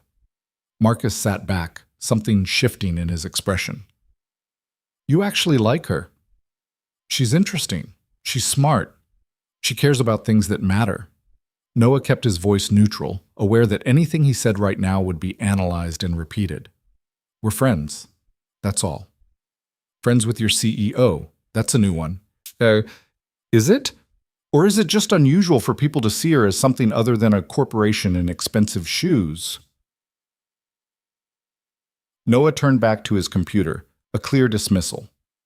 I have work to do, so unless there's an actual emergency beyond people having opinions about my weekend, I need to focus on the Phoenix Project timeline. Marcus stood slowly, still watching Noah with that analytical expression. Just be careful, man. I know you think this is innocent, but perception matters in corporate environments. If people think there's something inappropriate happening, there isn't. I believe you, but not everyone will. Marcus headed back toward his own desk, then paused. For what it's worth, I hope you're right. I hope she's just being human and you're just being a good guy, and this all works out fine. I just don't want to see you get hurt when reality catches up to whatever story you're telling yourself. Noah didn't respond, just watched Marcus disappear into the maze of cubicles and tried to ignore the hollow feeling in his stomach that suggested maybe his friend had a point. The morning crawled by in a haze of spreadsheets and supply chain analytics. Noah kept his head down, responded to emails with professional efficiency, and pretended not to notice the whispers that followed him to the break room at 10:30 when he needed more terrible coffee to replace the terrible coffee he'd already consumed. At 11:47, his phone buzzed with a text from an unknown number. Unknown. This is Claire Wu, Ms. Hale's executive assistant. She'd like to meet with you at 2 p.m. today regarding the Phoenix Project expansion. Conference room 12A. Please confirm receipt of this message. Noah stared at the text, tried to decipher what was happening beneath the professional language. Was this the promised conversation about expanding his project, or was this Vivian trying to do damage control after the weekend rumors?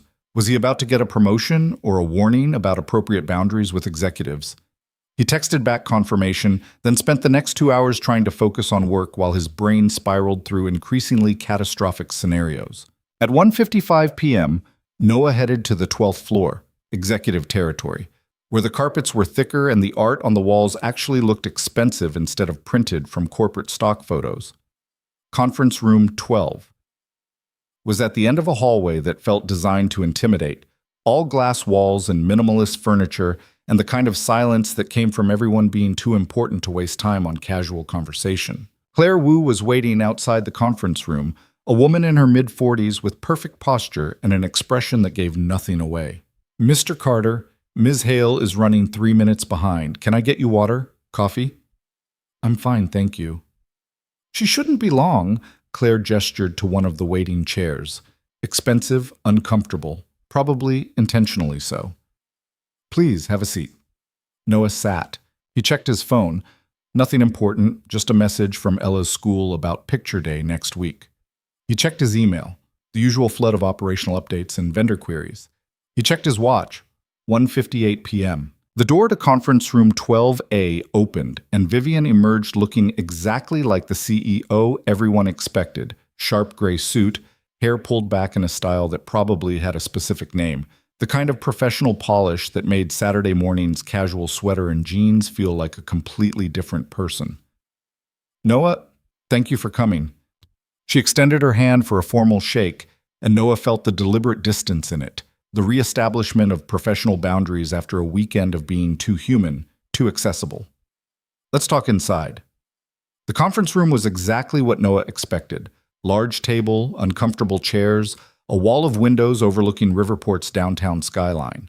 Vivian closed the door, gestured to a seat, and then did something that surprised him. She sat down across from him rather than at the head of the table, reducing the power differential even as everything else about the setting reinforced it. I'm going to be direct because we don't have much time and there are things we need to address. Vivian's voice was steady, controlled, nothing like the cracking composure from Friday night. First, the Phoenix Project. I meant what I said at the gala. Your analytics are exceptional, and I want to expand implementation to 3 additional departments starting next quarter. That's a significant undertaking that will require dedicated oversight. I'd like to offer you the position of Director of Operational Innovation, effective immediately, with a corresponding salary increase and direct report structure to my office. Noah's brain stuttered trying to process this. Director of Operational Innovation. It's a new position. I'm creating it specifically to house the Phoenix Project and future optimization initiatives. Vivian slid a folder across the table. The offer letter is in there. Take time to review it. Discuss it with anyone you need to, but I need an answer by end of week. This is... Noah stopped, trying to find words that didn't sound inadequate. This is what I've been working toward for 3 years. I know, you've earned it. Vivian's expression softened slightly. But I need you to understand something before you accept. This offer has nothing to do with Friday night or Saturday morning.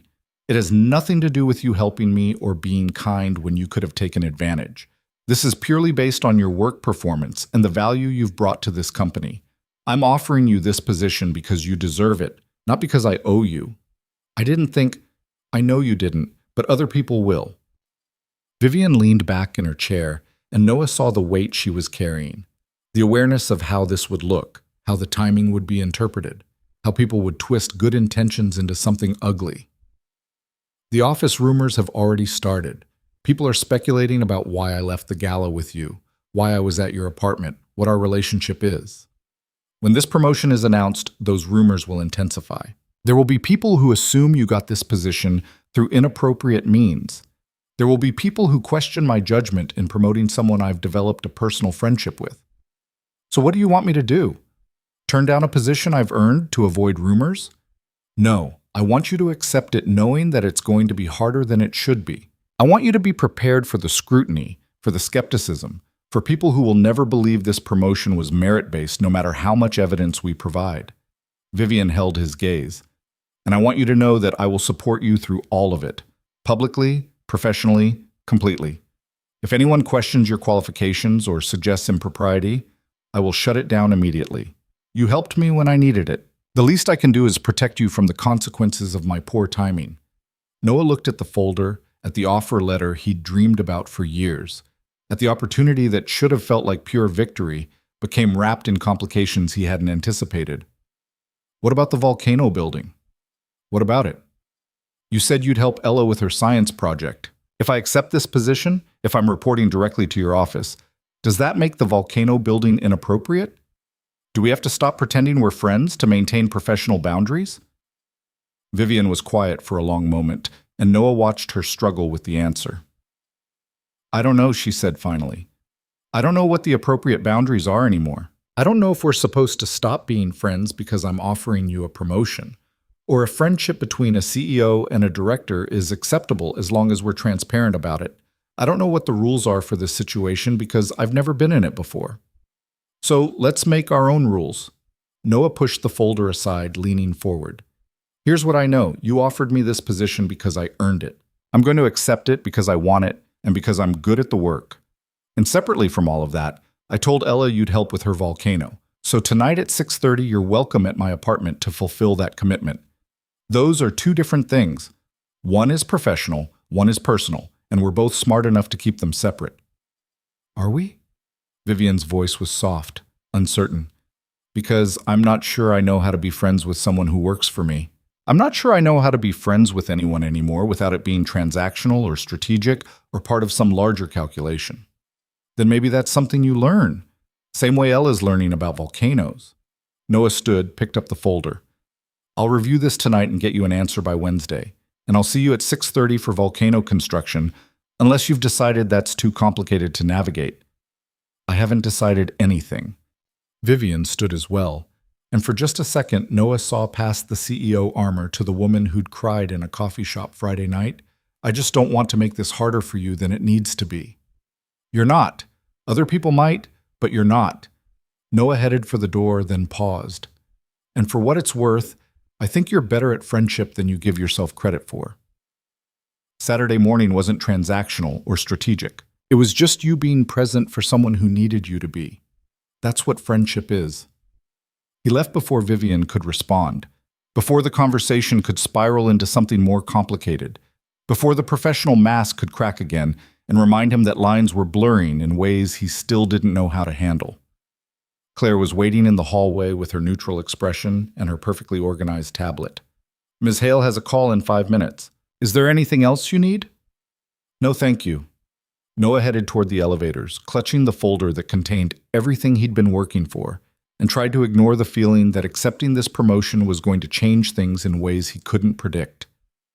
The rest of the day passed in a blur of work and distraction.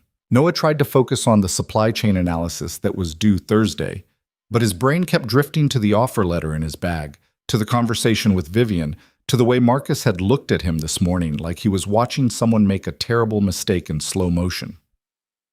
At 5:15, Noah packed up his desk and headed to Ella's aftercare program at Riverside Elementary. She burst out of the classroom full of energy and volcano-related updates. Apparently, she'd told her entire class about their plans to build a bigger model, and now half of them wanted to help, which Ms. Rodriguez had shut down because this was Ella's individual project, and collaborative volcanoes defeated the purpose of the science fair.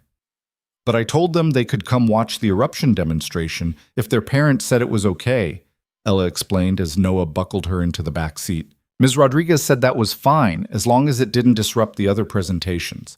So now we have to make sure the eruption is really impressive, because I promised Tommy it would be better than his potato. I thought you were going to focus on learning instead of competition. I am learning. I'm learning how to make explosive chemical reactions more visually dramatic. That's science. Ella pulled out a notebook covered in sketches that looked suspiciously sophisticated for a 7-year-old. I've been designing the new model all day. I think we should make it at least twice as tall as the kitchen one, with a wider base for stability, and maybe a secondary vent system to demonstrate how some volcanoes have multiple eruption points. That sounds complicated. Science is complicated. That's what makes it interesting. Ella showed him the sketches, detailed diagrams with measurements and annotations about structural integrity and lava flow patterns. Vivian's still coming tonight, right? You didn't scare her away by being weird? I'm not weird. You're definitely weird sometimes. Mrs. Chen says you overthink everything and it makes you act strange around people you like. When did Mrs. Chen become the expert on my social behavior? She's known you for 3 years and she pays attention. That makes her an expert. Ella returned to her sketches. So is Vivian coming or not? She's coming, 6:30. Good. I need her design expertise. Your construction skills are fine, but your aesthetic sense is questionable. Noah couldn't argue with that, so he didn't try. They stopped at Home Depot on the way home. Ella's sketches had included a materials list that was impressively thorough, and spent 40 minutes in the plumbing section debating the merits of different PVC pipe diameters, while a store employee watched them with obvious confusion. By the time they got home at 6:15, Noah had 15 minutes to clear the kitchen table, review the offer letter he'd been trying not to think about, and mentally prepare for an evening of building volcanoes with a woman who was either his friend or his soon-to-be direct supervisor, or possibly both in ways that were going to make his life very complicated. Vivian arrived at exactly 6:30, because of course she did. She was wearing jeans again. Different ones, darker, paired with a sweater that looked casual, but probably cost more than Noah's car payment. Her hair was down and she wasn't wearing the executive armor that had been so firmly in place during their afternoon meeting. Hi. She held up a bag from the Chinese place downtown that Noah loved but could rarely afford. I brought dinner. I figured we'd be working through the evening and you probably didn't have time to cook. You didn't have to do that. I wanted to. Vivian stepped inside and Noah saw the deliberate transition happening. The CEO staying outside, the woman who wanted to build volcanoes coming in. Also, I owe Ella a proper thank you for the educational morning on Saturday. Where is she? Bedroom, finalizing design specifications.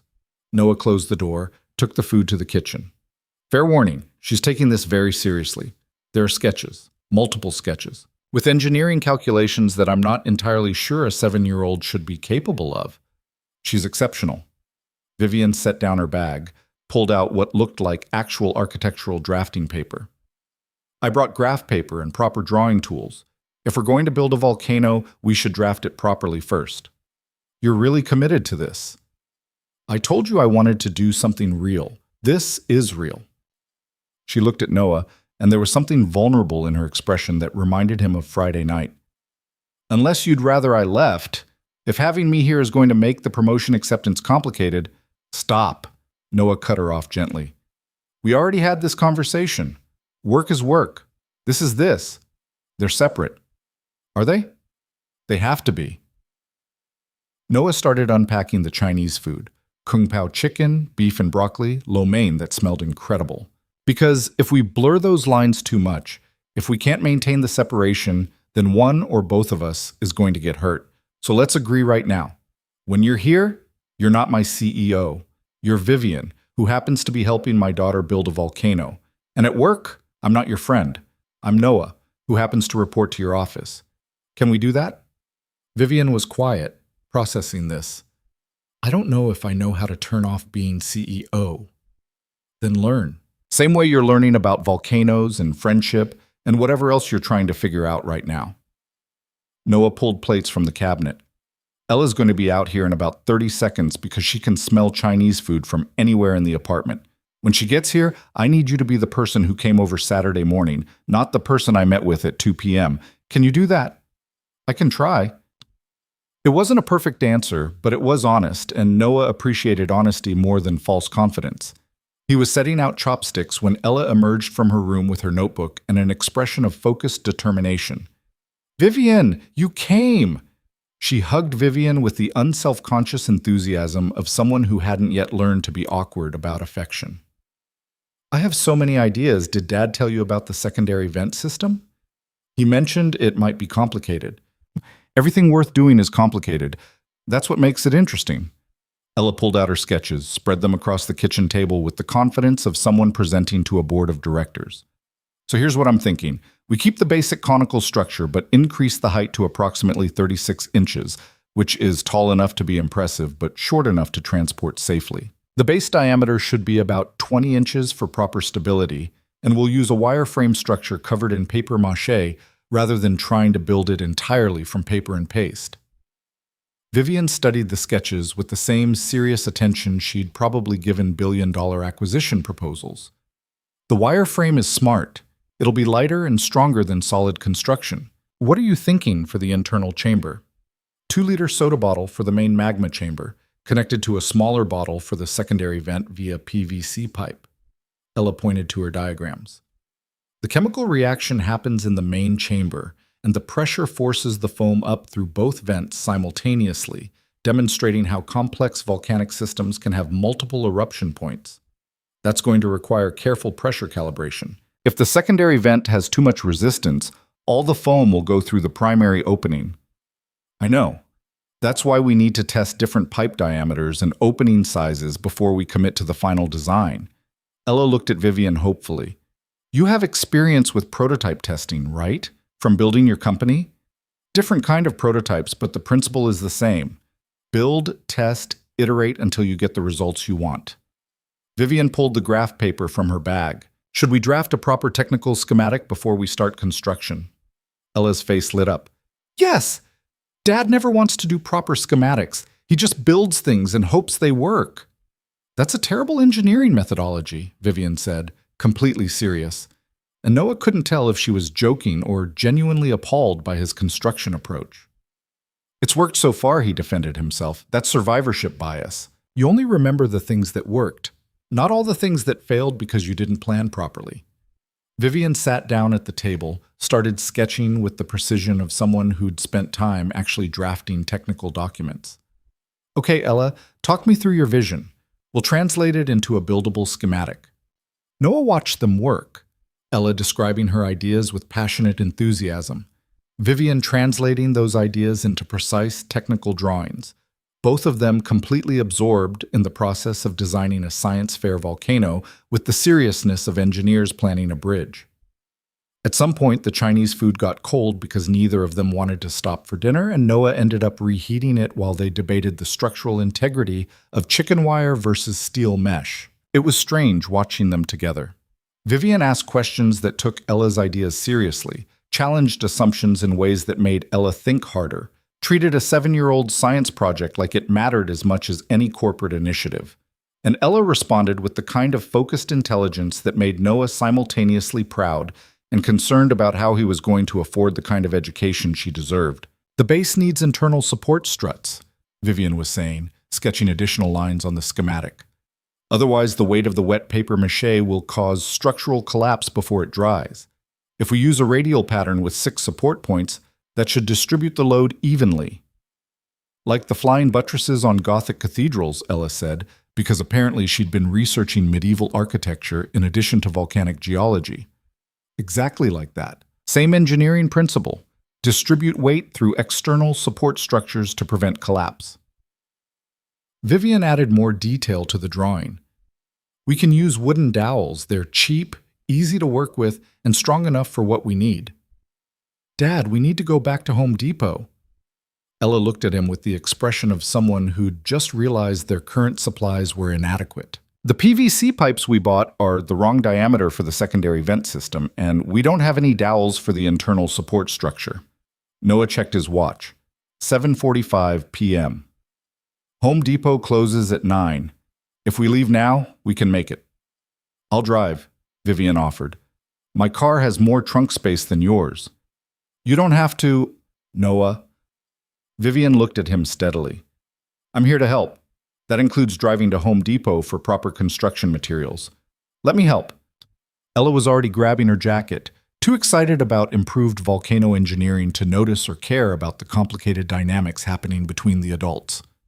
Noah grabbed his wallet, locked up the apartment, and followed them down to the parking lot where Vivian's car, a sleek black sedan that probably cost more than he made in 2 years, was waiting like evidence of the gap between their lives. The drive to Home Depot was filled with Ella asking Vivian questions about engineering principles and building design, and Vivian answering with the patience of someone who genuinely enjoyed explaining complex concepts. Noah sat in the passenger seat, listening to them discuss load-bearing structures and material properties, and felt something shift in his chest that might have been happiness or might have been fear about how quickly this was all starting to feel normal. Home Depot at 8 p.m. on a Monday was mostly empty, which meant they had the plumbing aisle to themselves while Ella compared PVC pipe specifications, and Vivian helped her calculate the optimal diameter for their secondary vent system. They grabbed dowels from the lumber section, additional wire mesh from hardware, and were headed toward checkout when Ella stopped dead in front of the paint display. We should paint it. She looked at the hundreds of color options with the overwhelmed expression of someone who'd just realized their project could be even better than planned. Real volcanoes aren't just gray paper mache. They have color variation. Different mineral deposits create different shades. If we want this to be geologically accurate, we need to paint it properly. The science fair is Friday, Noah reminded her. We have 4 days to build and paint this thing. So we work fast. Ella was already grabbing paint chips, comparing earth tones and volcanic grays. Vivian, what do you think? Should we go for realistic weathering or more dramatic color contrast? Realistic, Vivian said without hesitation. Dramatic might catch attention, but realistic demonstrates understanding. Anyone can make something colorful. It takes real knowledge to make something accurate. They spent another 20 minutes selecting paints, base coats and accent colors, and something called textured stone finish that the employee promised would give them realistic rock surface appearance. By the time they reached checkout, they'd accumulated enough supplies that Noah's credit card protested slightly, but Ella's expression of pure scientific joy made it worth the minor financial panic. Back at the apartment, they cleared the kitchen table completely and spread out the schematic Vivian had drawn. It looked professional, detailed, exactly the kind of planning Noah never did, but probably should have been doing all along. Okay, Vivian said, studying the drawing with the focus of someone planning a military campaign. If we work efficiently, we can build the frame structure tonight, let it set overnight, and start the papier-mâché tomorrow evening. Wednesday, we paint the base layers. Thursday, we add the detail work and test the eruption system. Friday, we transport it to school and hope nothing breaks. That's a really tight timeline, Noah pointed out. Most good projects have tight timelines. You work with what you have. Vivian started pulling out the wire mesh. Ella, you're on measurement duty. Your dad and I will handle construction. Call out dimensions from the schematic and make sure we're building to spec. They worked for the next 2 hours, cutting wire mesh, bending it into the conical shape Vivian had drafted, securing it with the kind of precise attention to detail that Noah usually skipped in favor of just making things work.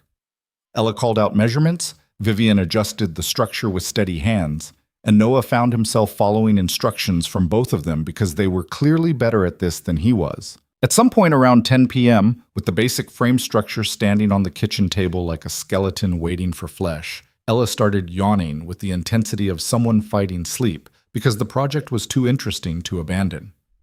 Bedtime, Noah announced, cutting through Ella's protest before it fully formed. The volcano will still be here tomorrow, but we haven't installed the secondary vent system yet. We'll do it tomorrow. Right now you need sleep or you'll be useless at school. Ella looked like she wanted to argue, but another yawn undermined her position. Fine, but Vivian's coming back tomorrow night, right? If she wants to. Noah glanced at Vivian, giving her an out if she needed one. I'll be here, Vivian said. Someone needs to make sure your dad doesn't improvise instead of following the schematic. Ella hugged her goodnight with the casual affection of someone who'd already decided Vivian was a permanent fixture, then disappeared into her room with only minor complaints about bedtimes being arbitrary social constructs. Noah and Vivian stood in the kitchen, surrounded by construction debris and the skeleton of a volcano that was going to take over their lives for the next 4 days. And something in the silence felt heavy with things neither of them was saying. Thank you, Noah said finally, for this. For taking it seriously when you could have just sent her a gift card and called it good. I don't want to send gift cards. I want to be here. Vivian started gathering her things, the graph paper, the mechanical pencils, the jacket she'd draped over a chair 3 hours ago. This is the first time in months I've done something that matters for reasons that have nothing to do with profit margins or shareholder value. It feels good. It looks good on you, the not being CEO thing. I'm still CEO. I just also happen to be someone who builds volcanoes on Monday nights. Vivian paused at the door, looked back at him. About the promotion offer. I'm accepting it. Noah hadn't meant to say it yet, hadn't fully processed the decision, but standing in his kitchen with evidence of Vivian's genuine kindness scattered across every surface, he knew it was true. Not because of this, not because we're friends, because I earned it and I want it and I'm good enough to handle whatever scrutiny comes with it. Vivian smiled, and it was real and warm and nothing like the controlled CEO mask. Good. You'll start getting transition briefings next week. Fair warning, reporting to my office is going to be intense. I have high standards and I don't accept excuses for missed deadlines. I wouldn't expect anything less. But that's work. She gestured to the kitchen, the volcano, the space they'd created that had nothing to do with corporate hierarchies. This is separate. Here, I'm just Vivian who's learning to be human again. Can we keep that separation? We already are, Noah said, and meant it. She left with a promise to return Tuesday evening, and Noah spent the next 30 minutes cleaning up construction debris while trying to process everything that had happened in the span of 12 hours. He'd been offered the promotion he'd been chasing for years. He'd agreed to maintain a friendship with his CEO that was probably going to complicate his professional life in ways he couldn't predict. And he'd watched that same CEO spend 3 hours helping his daughter build a science fair project with genuine enthusiasm and patience. His phone buzzed. A text from Vivian. Vivian, I forgot to mention, the schematic needs one adjustment. The secondary vent angle should be 15 degrees, not 20. Otherwise, the pressure differential won't work correctly. We can fix it tomorrow. Noah smiled despite himself, typed back. Noah. Noted. See you at 6:30. Vivian. Bring better coffee. I can't keep enabling your terrible taste. Noah. My terrible taste is character building. Vivian. Your terrible taste is a crime against coffee beans everywhere. I'm bringing a French press tomorrow. Noah pocketed his phone, looked at the volcano frame standing on his kitchen table, and tried to remember when his life had shifted from predictable and controlled to whatever this was, complicated and uncertain, and possibly wonderful in ways he was still afraid to name. Tuesday would bring more construction, more late nights, more moments of Vivian being human instead of corporate. Wednesday would bring paint and detail work and probably some crisis that required creative problem solving. Thursday would bring eruption testing and last-minute panic. Friday would bring the science fair and whatever happened when Vivian Hale showed up at Ella's elementary school to watch a volcano explode in a gymnasium. And through all of it, Noah would have to navigate the impossible balance of being friends with someone who was also becoming his direct supervisor, maintaining boundaries that were already blurred, and protecting his daughter from the complicated adult dynamics that came with inviting a billionaire CEO into their small, chaotic life. But standing in his kitchen at 10:30 on a Monday night, looking at a half-built volcano and a sink full of dishes and the lingering evidence of Chinese food dinner, Noah found he didn't actually mind the complications. For the first time in years, his life felt like it contained something beyond just survival. It felt like maybe, possibly, it contained the beginning of something real. The announcement of Noah's promotion hit the company-wide email system Wednesday morning at 9:47 a.m., 3 minutes after he'd confirmed his acceptance with HR, and approximately 12 seconds before his phone started buzzing with texts from half the operations department. Marcus, director? You got director? Man, congratulations, but also, what the hell, you didn't tell me it was that big. Unknown number, Jennifer from accounting. Congrats on the promotion. Also, my yoga instructor wants to know if you're single, because apparently you're Riverport's most eligible bachelor now, according to the office betting pool. Unknown number, someone from IT. Did you really leave the gala with Vivian Hale, or is that just a rumor? Asking for a friend who bet $20 you didn't. Noah silenced his phone and tried to focus on the transition documentation Claire had sent over. Organizational charts, budget reports, project timelines that made his current workload look quaint by comparison. He was reading through stakeholder analysis when his desk phone rang with an internal extension he didn't recognize. Noah Carter. Mr. Carter, this is Richard Vance from the board. The voice was clipped, professional, with an edge that suggested this wasn't a congratulatory call. Do you have a moment to speak privately? Noah's stomach dropped.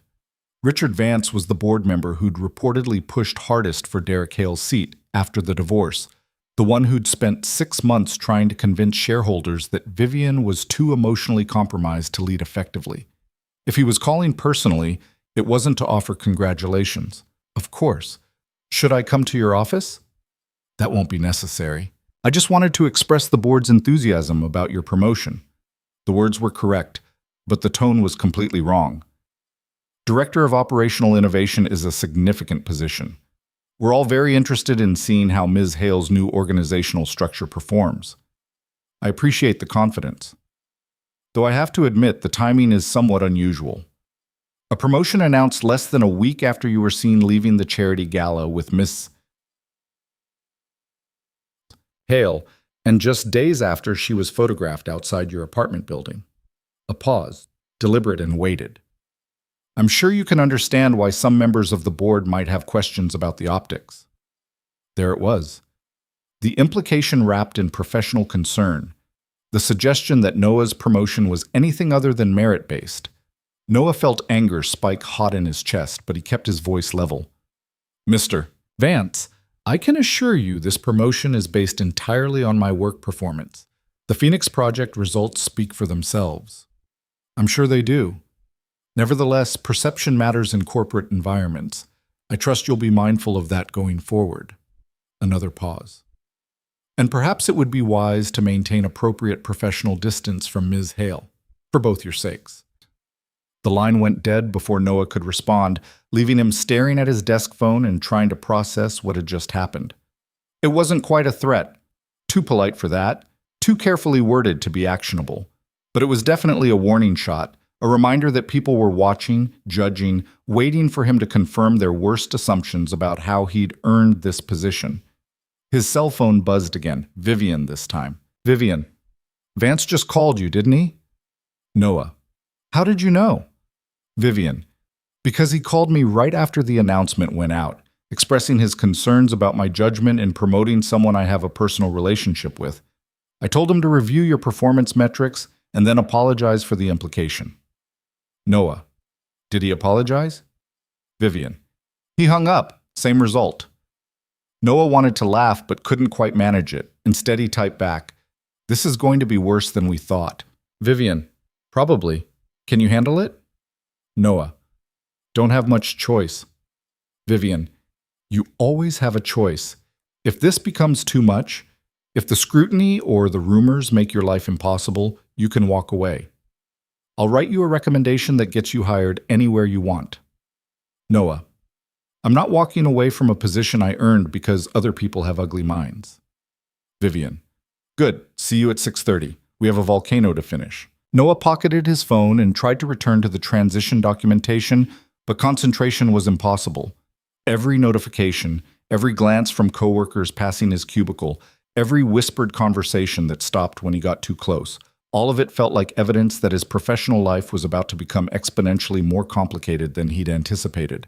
By lunch, the rumors had evolved from speculation to assumed fact. Noah overheard two people from marketing discussing his relationship with Vivian in the break room, describing it with the kind of salacious detail that made it clear they decided the promotion was payment for services that had nothing to do with operational efficiency. He left without getting coffee, ate lunch at his desk, and spent the afternoon in back-to-back transition meetings with department heads who were either genuinely professional or hiding their speculation behind polite questions about his strategic vision.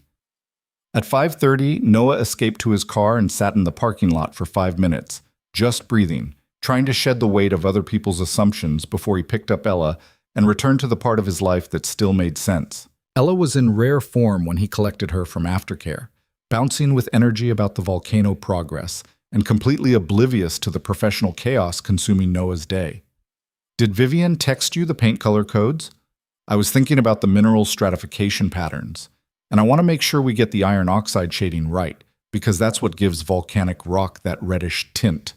She was talking before her seatbelt was even fastened, words tumbling over each other. Also, Miss Rodriguez said we can set up in the gymnasium at 5 p.m. on Friday to make sure everything's ready before the fair officially starts at 6, so we need to plan for early transport and assembly time, and maybe a final eruption test to make sure nothing broke during the move.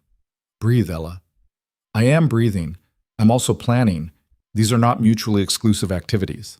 She pulled out her notebook, which had somehow accumulated even more detailed notes and sketches since yesterday. Tommy Bradshaw saw the wireframe yesterday when you picked me up, and he said his potato battery is definitely going to be better, which is objectively false because potatoes generating electricity is basic electrochemistry, but complex volcanic systems demonstrate multiple scientific principles simultaneously. I thought we weren't competing. We're not competing. We're just making sure our project accurately represents the superior complexity of geological processes compared to vegetable-based electrical generation. Ella said this with complete sincerity, and Noah decided not to argue with 7-year-old logic that had somehow looped back to competition despite all protests otherwise. They stopped at the grocery store for dinner supplies, actual cooking supplies, not Chinese takeout, because even Noah's questionable domestic skills could manage spaghetti. While Ella debated the merits of different pasta shapes with scientific precision, Noah's phone buzzed with another text from Vivian. Vivian, running 15 minutes late. Client call went long. Start without me if you need to. Noah, take your time. We'll prep the papier-mâché paste. Vivian, I'm bringing the French press and actual good coffee. Your kitchen deserves better than what you're currently subjecting it to. Noah, my kitchen is fine with its terrible coffee, thanks. Vivian, your kitchen has Stockholm Syndrome. Noah smiled despite the day's accumulated stress, and Ella caught it immediately. You're texting Vivian. How do you know? Because you only smile like that when you're texting her. You have different smiles for different people. Your Vivian smile is soft. Ella grabbed a box of spaghetti and headed toward checkout. Mrs. Chen says that means you're falling for her, but you haven't realized it yet.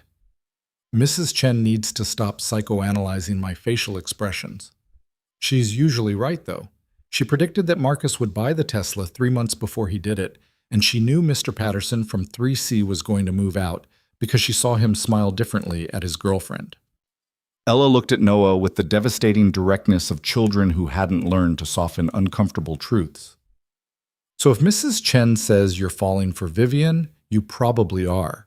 The question is what you're going to do about it. I'm not doing anything about it because I'm not falling for anyone. Vivian is my friend and my boss, and those are complicated enough without adding anything else to the mix. Love is always complicated. That's what makes it interesting.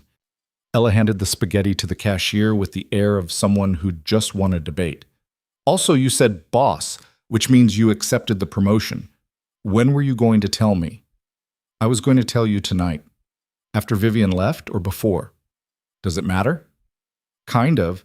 If you tell me after she leaves, it means you didn't want her to see your reaction to my reaction. If you tell me before, it means you want her to be part of the celebration. The timing reveals your emotional priority structure. Noah stared at his daughter, trying to figure out when she'd become sophisticated enough to analyze emotional priority structures. Where are you learning this stuff? Books, observation, Mrs. Chen? Ella shrugged. I pay attention to how people work. It's interesting. They drove home in comfortable silence, Ella absorbed in her notebook and Noah trying to process the idea that his 7-year-old had apparently been studying his emotional responses with scientific precision. It was simultaneously impressive and deeply concerning. Back at the apartment, Noah started boiling water for pasta while Ella mixed the papier-mâché paste with the focus of someone conducting critical laboratory work. They'd just gotten the consistency right, thick enough to hold shape, thin enough to spread smoothly, when Vivian knocked at exactly 6:47, 17 minutes late by her own accounting. She was carrying the promised French press along with a bag from the coffee shop downtown, and she looked tired in a way that had nothing to do with physical exhaustion and everything to do with the weight of dealing with board members and rumors and professional complications that came from trying to be human in a corporate structure designed to resist humanity. Sorry I'm late. The client call turned into an ambush about the promotion announcement. Vivian set down the coffee supplies with more force than necessary. Apparently, several stakeholders have concerns about my judgment in organizational decisions. Vance called me too, Noah said quietly, aware of Ella listening from the kitchen table, expressing the board's interest in appropriate professional distance. Vivian's expression hardened. He has no authority over operational decisions. The board approves strategy, not individual promotions. He has the authority to make my life difficult if he decides I'm a problem worth targeting. Then I'll make his life more difficult. That's what CEOs do. We redirect problems away from people who don't deserve them. Vivian started setting up the French press with sharp, precise movements that suggested she was channeling frustration into coffee preparation. I'm not letting Vance or anyone else undermine your position because they've decided our friendship is inappropriate. You earned this promotion. I'm not apologizing for recognizing that. Ella had stopped stirring the papier-mâché paste, watching them with the intense focus of someone absorbing information for later analysis. Are people being mean about Dad's promotion? Vivian paused, seemed to recalibrate her anger into something more appropriate for a 7-year-old audience. Some people are questioning whether he deserved it. They're wrong, but they're loud about being wrong, which makes it annoying. That's stupid. Dad's really good at his job. He works all the time and he's always solving problems nobody else can figure out. Ella looked at Noah with fierce loyalty. You should tell those people they're stupid. I can't actually call board members stupid, sweetheart. Why not? If they're being stupid, someone should tell them. Because corporate politics are more complicated than scientific accuracy. Sometimes you have to let stupid people be stupid while you prove them wrong through results. Vivian poured hot water over the coffee grounds, and the smell immediately improved Noah's kitchen by several degrees. Which is exactly what your dad is going to do. He's going to be exceptional at this job, and eventually everyone will forget they ever questioned him. How long is eventually? Longer than we'd like, shorter than it could be. Vivian pressed down the French press plunger with the satisfaction of someone who'd just won a small victory against inferior coffee beans. The important thing is not letting other people's doubt become your own doubt. Your dad knows he's qualified. I know he's qualified. That's what matters. Ella considered this, then returned to stirring the papier-mâché paste. Okay, but if anyone's mean to Dad at the science fair, I'm telling them they're stupid. You can't fire me because I'm 7 and I don't work for you. Deal. Vivian poured coffee into mugs Noah hadn't known he owned. Apparently she'd brought those too. Now, should we discuss volcanic paint strategies, or are we going to let corporate nonsense ruin our evening? They chose volcanic paint strategies, and for the next 3 hours, the apartment filled with the kind of focused collaboration that made professional complications feel distant and manageable. They applied papier-mâché strips to the wire frame with careful attention to texture, building up layers that would create realistic rock formations once painted. Vivian worked with steady hands, Ella provided running commentary on geological accuracy, and Noah followed instructions while trying not to get paste in his hair. At some point around 9 p.m., covered in bits of newspaper and paste, Vivian started laughing, real laughter, the kind that came from genuine amusement rather than polite social response. Ella had just explained why stratovolcanoes were angrier than shield volcanoes, complete with hand gestures demonstrating explosive versus effusive eruption styles. And something about the presentation had broken through whatever professional armor Vivian had been maintaining. You're incredible, Vivian told Ella, still laughing. You know that? Most adults can't explain complex geological processes with this much clarity and enthusiasm. That's because most adults forget that learning is supposed to be fun. They get too focused on being right instead of being curious. Ella applied another strip of papier-mâché with the precision of a surgeon. Ms. Rodriguez says curiosity is more important than correctness because curiosity leads to discovery, but correctness just leads to being smug. Ms. Rodriguez is a wise woman. She is. She also says that being smart is only useful if you're also kind, otherwise you're just a smart jerk, and nobody likes smart jerks. Ella glanced at Vivian with the assessing look of someone applying this wisdom in real time. You're smart and kind, so people probably like you even when they're intimidated by you. Vivian's expression shifted into something vulnerable. I'm not sure about the kind part lately. I've made a lot of choices that prioritize success over kindness. But you're here helping me build a volcano when you could be doing CEO things. That's kind. Ella stated this as objective fact. Also, you bring good coffee for Dad, even though he says he doesn't care about coffee quality, which means you're paying attention to what makes his life better, even when he doesn't ask for it. That's definitely kind. Noah felt his face heat, aware that his daughter had just articulated something he'd been carefully not examining too closely. Vivian's attention to small details, the coffee, the Chinese food, the way she asked about Ella's interests with genuine curiosity, wasn't just friendliness. It was care, specific and intentional, focused on making their lives incrementally better in ways that had nothing to do with grand gestures or corporate resources. Your dad deserves good coffee, Vivian said quietly, not looking at Noah. And you deserve someone who takes your volcano seriously. That's not kindness, that's just basic decency. Basic decency is rarer than you think. Most people would have sent a congratulations card and forgotten about the invitation. Ella yawned, fighting it unsuccessfully. You actually showed up. That matters. By 10 p.m., the volcano's basic structure was complete. A 36-inch cone of wire frame and papier-mâché that looked impressively professional, despite being built on a kitchen table by 2 adults and a 7-year-old. It needed to dry overnight, then they'd start painting Thursday evening, which gave them exactly 24 hours before the science fair setup window on Friday. Ella went to bed without argument for once. Too tired to protest and too satisfied with the project's progress to care about bedtime being arbitrary.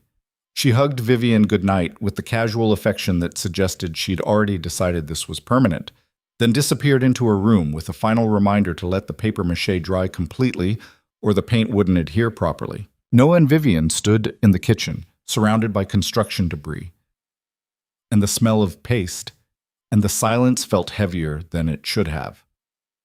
I should go. Vivian started gathering her things, the French press, the coffee bags, the jacket she'd draped over a chair 4 hours ago. You have work tomorrow, and I've already disrupted your evening enough. You didn't disrupt anything. You made it better. Noah leaned against the counter, trying to find words for something he didn't fully understand yet. Ella's right, you know, about showing up mattering. Most people wouldn't have. Most people would have sent flowers or made a donation to some educational charity and called it good. You actually came here and spent 3 nights building a volcano with a 7-year-old because you said you would. I wanted to be here. Vivian's voice was soft, uncertain. That's the strange part. She gestured to the kitchen, the volcano, the evidence of their collaboration. This feels more real than anything I do at work. More meaningful than board meetings or stakeholder calls or strategic planning sessions.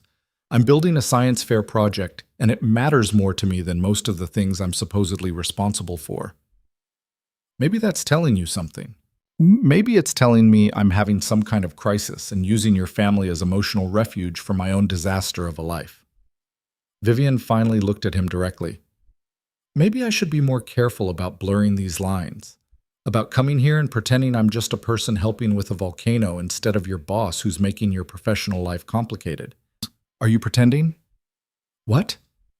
Are you pretending to be just a person, or are you actually being yourself for the first time in however long? Noah pushed off the counter, closed some of the distance between them. Because from where I'm standing, this version of you, covered in papier-mâché paste, drinking good coffee in my terrible kitchen, laughing at Ella's geological explanations, This seems more real than the CEO I met at quarterly presentations. So maybe the question isn't whether you're using us as refuge. Maybe it's whether you're finally letting yourself be human instead of corporate. Vivian was quiet for a long moment, and Noah watched her process this, watched her struggle with the idea that being here might not be weakness or inappropriate boundary crossing, but something closer to authenticity. "I don't know how to be both," she said finally. "I don't know how to be the CEO who makes hard decisions and demands excellence and doesn't apologize for prioritizing success, and also be the person who builds volcanoes on weeknight evenings because a 7-year-old asked nicely. Those feel like different people." They're not. They're just different contexts. Noah grabbed 2 mugs, poured the last of the French press coffee, even though it was late and caffeine was probably a terrible idea. At work, you're the CEO. You make decisions, you lead the company, you do whatever it is CEOs do to keep billion-dollar enterprises running. And here, you're Vivian. You help with homework, you bring good coffee, you laugh at volcanic geology jokes. Both are real. Both are you. And when those contexts collide, when being your friend makes your professional life harder because people assume the worst, then we deal with it, together. Noah handed her the coffee mug. "You said you'd protect me from the consequences of your poor timing. I'm saying I'll handle the scrutiny because our friendship is worth it. That's what friends do. They don't abandon each other because other people are messy about it." Vivian took the coffee, and her hands were shaking slightly. "I'm not good at this. At friendship. At letting people matter without it being transactional or strategic. You're doing fine. You showed up 3 nights in a row to build a volcano. That's pretty non-transactional. I showed up because being here makes me feel less broken than I did a week ago." Vivian's voice cracked slightly. "That's selfish, not friendly. It's both. You're allowed to need things too. You're allowed to come here because it helps you, as long as you're also actually present for Ella and not just using her as therapy." Noah set down his own coffee. "Are you present for her?" "Yes, completely. She's—" Vivian stopped, seemed to struggle with the words. "She reminds me of who I was before I learned to perform instead of just be. Smart and curious and willing to care about things without calculating the strategic advantage. Helping her build this volcano, watching her get excited about geological accuracy, it's like remembering there's more to life than quarterly returns and market positioning. Then you're not being selfish. You're being human. And Ella gets someone who takes her seriously. I get help with a project I definitely would have screwed up alone. And you get to remember what it feels like to care about something just because it matters to you. Everybody wins." Vivian laughed, but it sounded wet. "You make it sound simple." "It is simple. We're just trained to believe everything has to be complicated."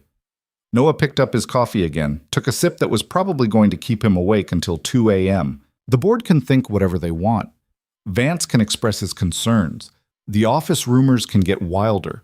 None of that changes the fact that you're helping Ella with her science project because you want to, and I'm accepting a promotion I earned, and somewhere in all of that, we became friends who actually like spending time together.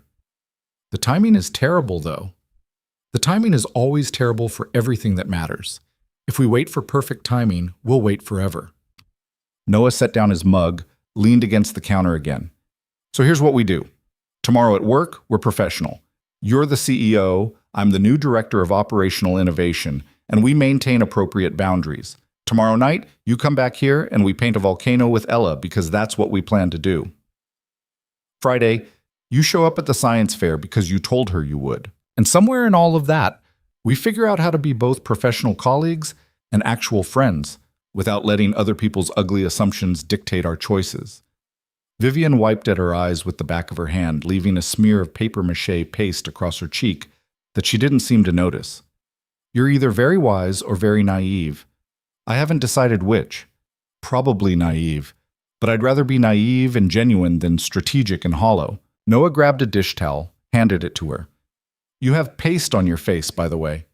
She took the towel, wiped at her cheek, and the gesture was so ordinary and human that Noah felt something shift in his chest. This was Vivian Hale, billionaire, CEO, corporate strategist, woman who'd built an empire. Standing in his kitchen with paste on her face and tears in her eyes, vulnerable and real in ways the polished executive could never afford to be. "Thank you," she said quietly. for letting me be here, for not treating me like I'm fragile or broken or some corporate robot who doesn't know how to function outside quarterly reports. You're not fragile, you're just human. There's a difference. She left shortly after, with promises to return Thursday evening for the painting phase, and reminders to let the papier-mâché dry completely before attempting any detail work. Noah watched her drive away, then spent 20 minutes cleaning up the construction debris while trying to process everything that had happened. His promotion was official, the board was circling. Office rumors were evolving into assumed facts. And somewhere in the middle of all that professional chaos, he'd become friends with a woman who was either going to make his life infinitely better or exponentially more complicated. Probably both. Thursday was a blur of transition meetings and stakeholder introductions, and people asking questions about his strategic vision with varying degrees of genuine interest versus thinly veiled skepticism. Noah answered professionally, presented the Phoenix project results with data-backed confidence, and tried to ignore the whispers that followed him through the hallways. At lunch, Marcus cornered him in the break room with an expression that was equal parts concern and curiosity. Okay, real talk. Is something actually happening with you and Vivian, or is this just the world's most complicated friendship? Noah poured coffee he didn't want from the pot that had been sitting there since 7 a.m. It's friendship. Why is that so hard for people to believe? Because Vivian Hale doesn't do friendship. She does professional relationships and strategic alliances, and occasionally tolerates people who are useful to her goals. She doesn't hang out at employees' apartments building science projects. Maybe she's changing. People don't change that fast. Marcus leaned against the counter, studying Noah. A week ago, she was the Ice Queen CEO, who everyone was afraid to approach. Now she's spending her evenings at your place doing crafts with your kid. That's not changing, that's transforming. And I'm worried you're in the middle of something you don't fully understand. I understand it fine. She needed help. I helped. We became friends. Now we're navigating what that means professionally. And personally? Personally what? Come on, man, I've known you for 3 years. I know what you look like when you're interested in someone. This isn't just friendship for you. Noah felt his chest tighten with something that might have been panic or might have been recognition of a truth he'd been avoiding. It has to be just friendship. She's my boss. There are about 17 HR violations waiting to happen if it becomes anything else. HR violations haven't stopped people before. Marcus grabbed his lunch from the refrigerator. I'm just saying, be careful. Not because I think Vivian's manipulating you or because I believe the rumors, but because mixing personal and professional with someone who has that much power over your career is playing with fire. Even if everyone's intentions are good. Noah couldn't argue with that, so he didn't try. He just finished his terrible coffee and went back to his desk and spent the afternoon in meetings where he had to pretend his personal life wasn't becoming a topic of corporate speculation. At 5:30, he escaped to pick up Ella, who was vibrating with excitement about the painting phase and had apparently spent her entire lunch period sketching color gradation patterns for realistic volcanic weathering. Vivian arrived at exactly 6:30, carrying paint supplies and wearing jeans that had actual paint stains on them from previous projects.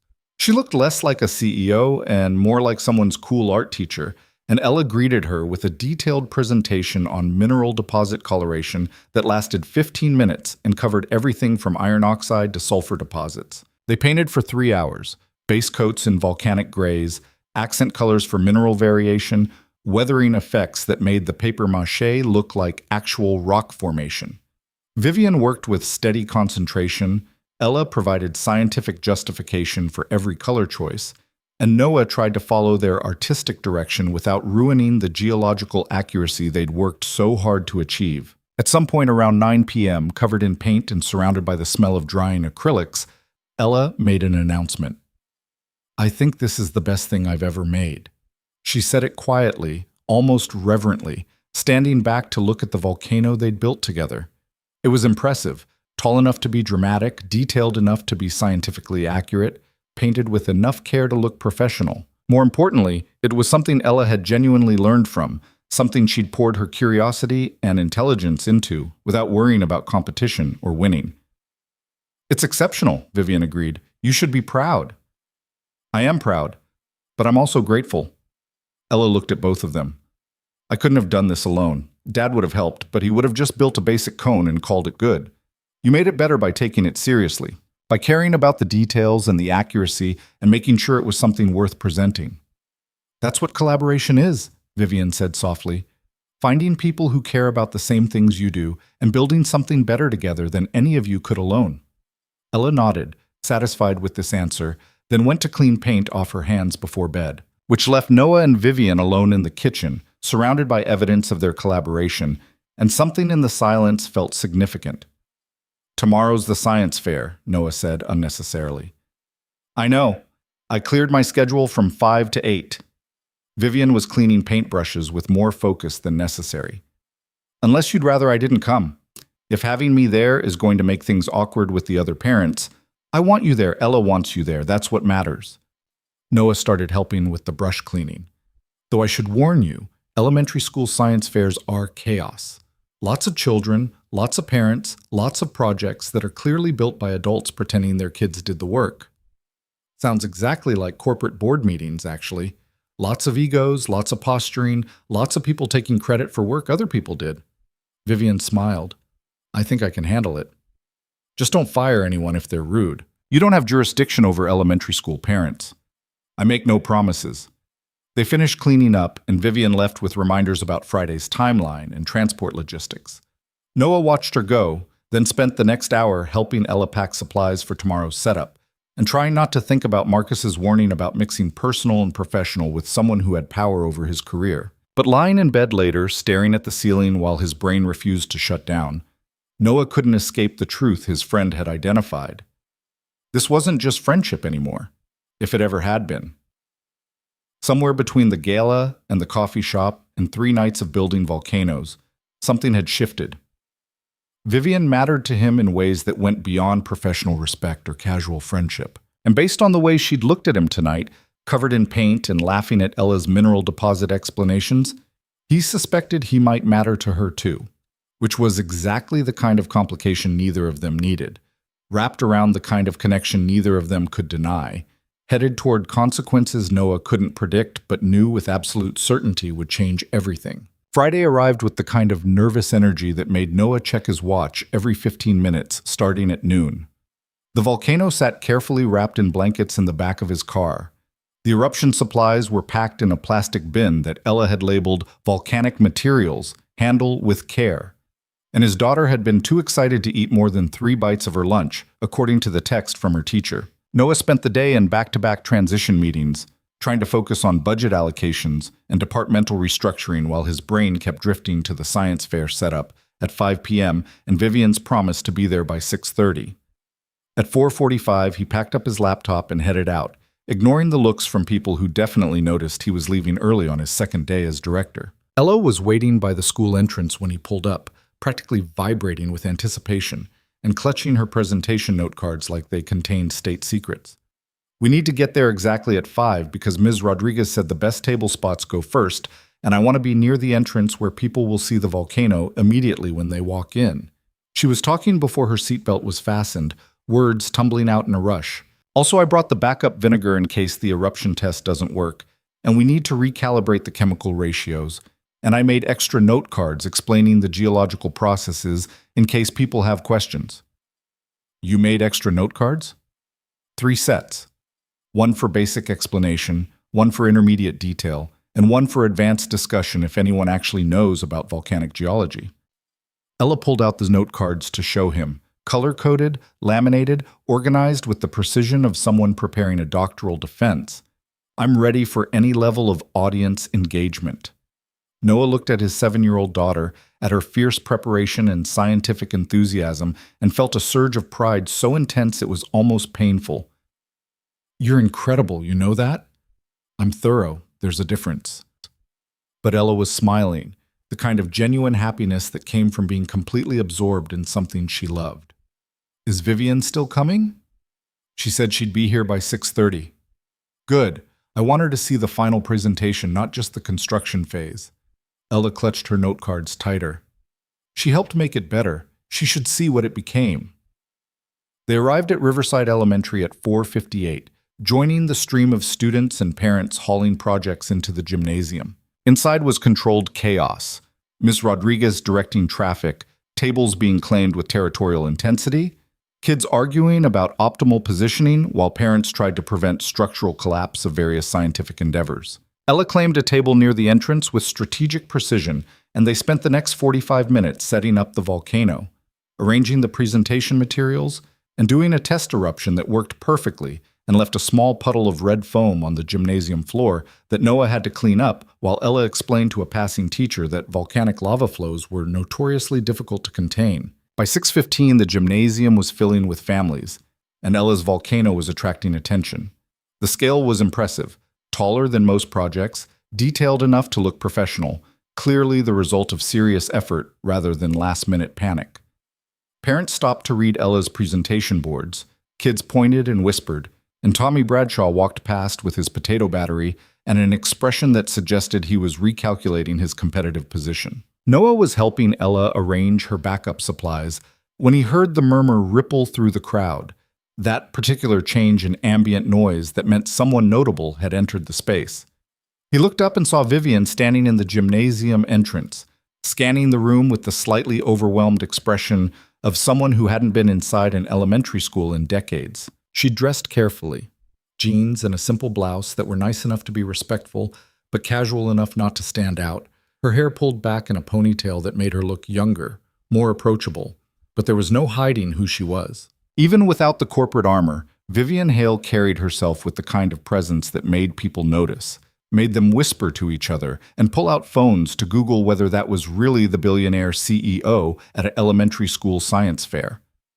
Her eyes found Noah's across the gymnasium, and something in her expression relaxed. She started making her way through the crowd, politely deflecting the attention that tried to attach itself to her, focused entirely on reaching the volcano table where Ella was waiting with barely contained excitement. "You came!" Ella launched herself at Vivian with the enthusiasm of someone who'd been secretly worried the promise might not hold. "Of course I came. I told you I would." Vivian hugged her back, then stepped over to examine the volcano with genuine attention. "Ella, this is incredible. The paintwork, the detail, the structural integrity. This is professional level work. We followed your schematic exactly. Well, mostly exactly. Dad got the secondary vent angle wrong at first, but we fixed it before the papier-mâché dried." Ella launched into an explanation of the construction process, pointing out the features they'd engineered, the geological accuracy they'd achieved, the chemical reaction they'd calibrated for optimal visual impact. Vivian listened with complete focus, asking questions that demonstrated she actually understood the science, making observations that validated Ella's choices. Noah watched them together and felt something settle in his chest. The rightness of this. The way Vivian had shown up not because it benefited her or because it was politically strategic, but because she'd made a promise to a 7-year-old, and keeping that promise mattered more than whatever else she could have been doing with her Friday evening. "Mr. Carter?" Noah turned to find Ms. Rodriguez standing beside him, her expression warm but curious. "Ms. Rodriguez, thanks for organizing all this.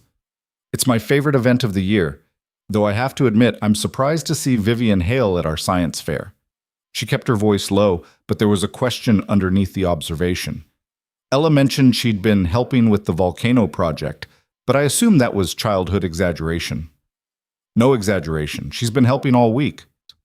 Noah watched Vivian crouch down to examine the secondary vent system while Ella explained the pressure differential calculations. "She takes Ella's work seriously. That matters to both of us." "I can see that." Ms. Rodriguez studied him with the assessing look of someone who spent her days reading children and had learned to read adults just as well. "Ella's been happier this week than I've seen her all year. More confident, more engaged. Whatever's happening in her home life right now is good for her." "We've had some good things happen lately," Noah said carefully, aware that elementary school teachers were notorious gossips when they wanted to be. "Well, keep it up. Ella's exceptional, but exceptional kids need support to become exceptional adults. She's lucky to have you." Ms. Rodriguez moved on to check other projects, leaving Noah standing there trying to process the casual validation from someone who'd seen hundreds of families and apparently thought his was doing okay. The science fair officially started at 6:30, with parents and families circulating through the gymnasium to view projects and listen to student presentations. Ella stationed herself beside the volcano with her color-coded note cards, and proceeded to deliver geological explanations with the confidence of someone who absolutely knew her material and wasn't afraid to share it. Noah stood back, letting her shine, and found himself next to Vivian, who was watching Ella with an expression that looked almost wistful. "She's remarkable," Vivian said quietly. "The way she explains complex concepts, the passion she has for understanding how things work, she's going to do amazing things someday." "She's already doing amazing things. She just happens to be 7 while doing them." Noah glanced at Vivian. "Thank you for being here, for helping make this happen. You didn't have to invest this much time in a science project." "I wanted to. This week." Vivian stopped, seemed to struggle with the words. "This week I remembered what it feels like to care about something just because it matters, not because it advances a strategic goal or improves quarterly returns." Building that volcano with Ella, watching her get excited about learning, being part of something real and human and completely divorced from corporate politics, it's been the best week I've had in years. Even with the board drama and the office rumors and Richard Vance being an ass about the promotion, especially with all that. Because this, Vivian gestured to the gymnasium, to Ella enthusiastically explaining volcanic systems to a group of fascinated parents, to the evidence of their collaboration standing 3 feet tall on a folding table. This reminds me that there's more to life than managing other people's opinions about my choices. Ella doesn't care that I'm a CEO or that I'm divorced or that people think I'm too ambitious. She just cares that I showed up and helped her build something she's proud of. Noah felt his throat tighten with something that might have been emotion or might have been the recognition that Vivian Hale was standing in an elementary school gymnasium having revelations about what mattered, and he'd somehow been part of helping her get there. "You're good at showing up," he said. "You should do it more often." "I'm trying to figure out how. Everything in my life is scheduled 3 months in advance, every hour optimized for maximum productivity, every relationship categorized by strategic value. I don't know how to just show up for things without calculating the return on investment." Vivian watched Ella start another presentation for a new group of visitors. "But this week, helping with the volcano, spending evenings at your apartment doing something that had absolutely no business value. It felt like remembering how to be a person instead of a corporate entity. So keep doing it. Keep showing up for things that matter without calculating the ROI. Keep being a person." Noah shifted his weight, trying to find the courage to say something he'd been thinking about for days. "Keep being my friend, even though it's complicated and people are going to have opinions about it, because you're better at friendship than you think. And I'd rather navigate the complications than lose whatever this is." Vivian looked at him directly, and Noah saw something vulnerable and scared and hopeful in her expression. "What if I'm not good at it? What if I mess this up the way I mess everything else up when emotions get involved?" "Then you mess it up and we figure it out. That's what friends do. They don't abandon each other when things get complicated or messy or imperfect. I don't have a good track record with not abandoning things when they get difficult. You showed up here tonight when you could have sent flowers and an apology. You spent 3 nights building a volcano when you could have delegated it to an assistant. You're doing better than you think." Noah wanted to reach out, to touch her hand or her shoulder, or somehow bridge the physical distance that felt like it was representing something larger. But they were standing in a gymnasium full of people who were already speculating about their relationship, and physical contact would only fuel the rumors neither of them needed. "Give yourself some credit for trying." Before Vivian could respond, Ella's voice cut through the ambient noise. "Dad! Vivian! Come here! You have to see this!" They moved toward the volcano table, where Ella was practically bouncing with excitement, and found her talking to a woman in her mid-50s wearing a lanyard that identified her as Dr. Patricia Chen from Riverport University's geology department. "This is Dr. Chen," Ella explained in a rush. "She teaches college geology, and she came to see the elementary science projects. And she said, 'My volcano demonstrates understanding of volcanic systems that most of her freshman students don't have.'" Dr. Chen smiled at Ella's enthusiasm, then turned to Noah and Vivian. "Your daughter is exceptionally bright. The level of geological accuracy in this model, the attention to detail in the mineral stratification, the dual vent system, this is sophisticated work for a 7-year-old. "She had help," Noah said, nodding toward Vivian. "We collaborated on the design." Even so, the scientific understanding had to come from somewhere. Most children this age are still working on basic concepts. Dr. Chen pulled out a business card, handed it to Noah. Riverport University runs a summer program for academically talented elementary students. It's competitive, but based on this project and Ella's obvious passion for science, I think she'd be an excellent candidate. The program covers everything from basic research methods to hands-on laboratory experience, all designed to nurture scientific curiosity in young students. Ella's eyes went wide. A real science program? Like with actual scientists?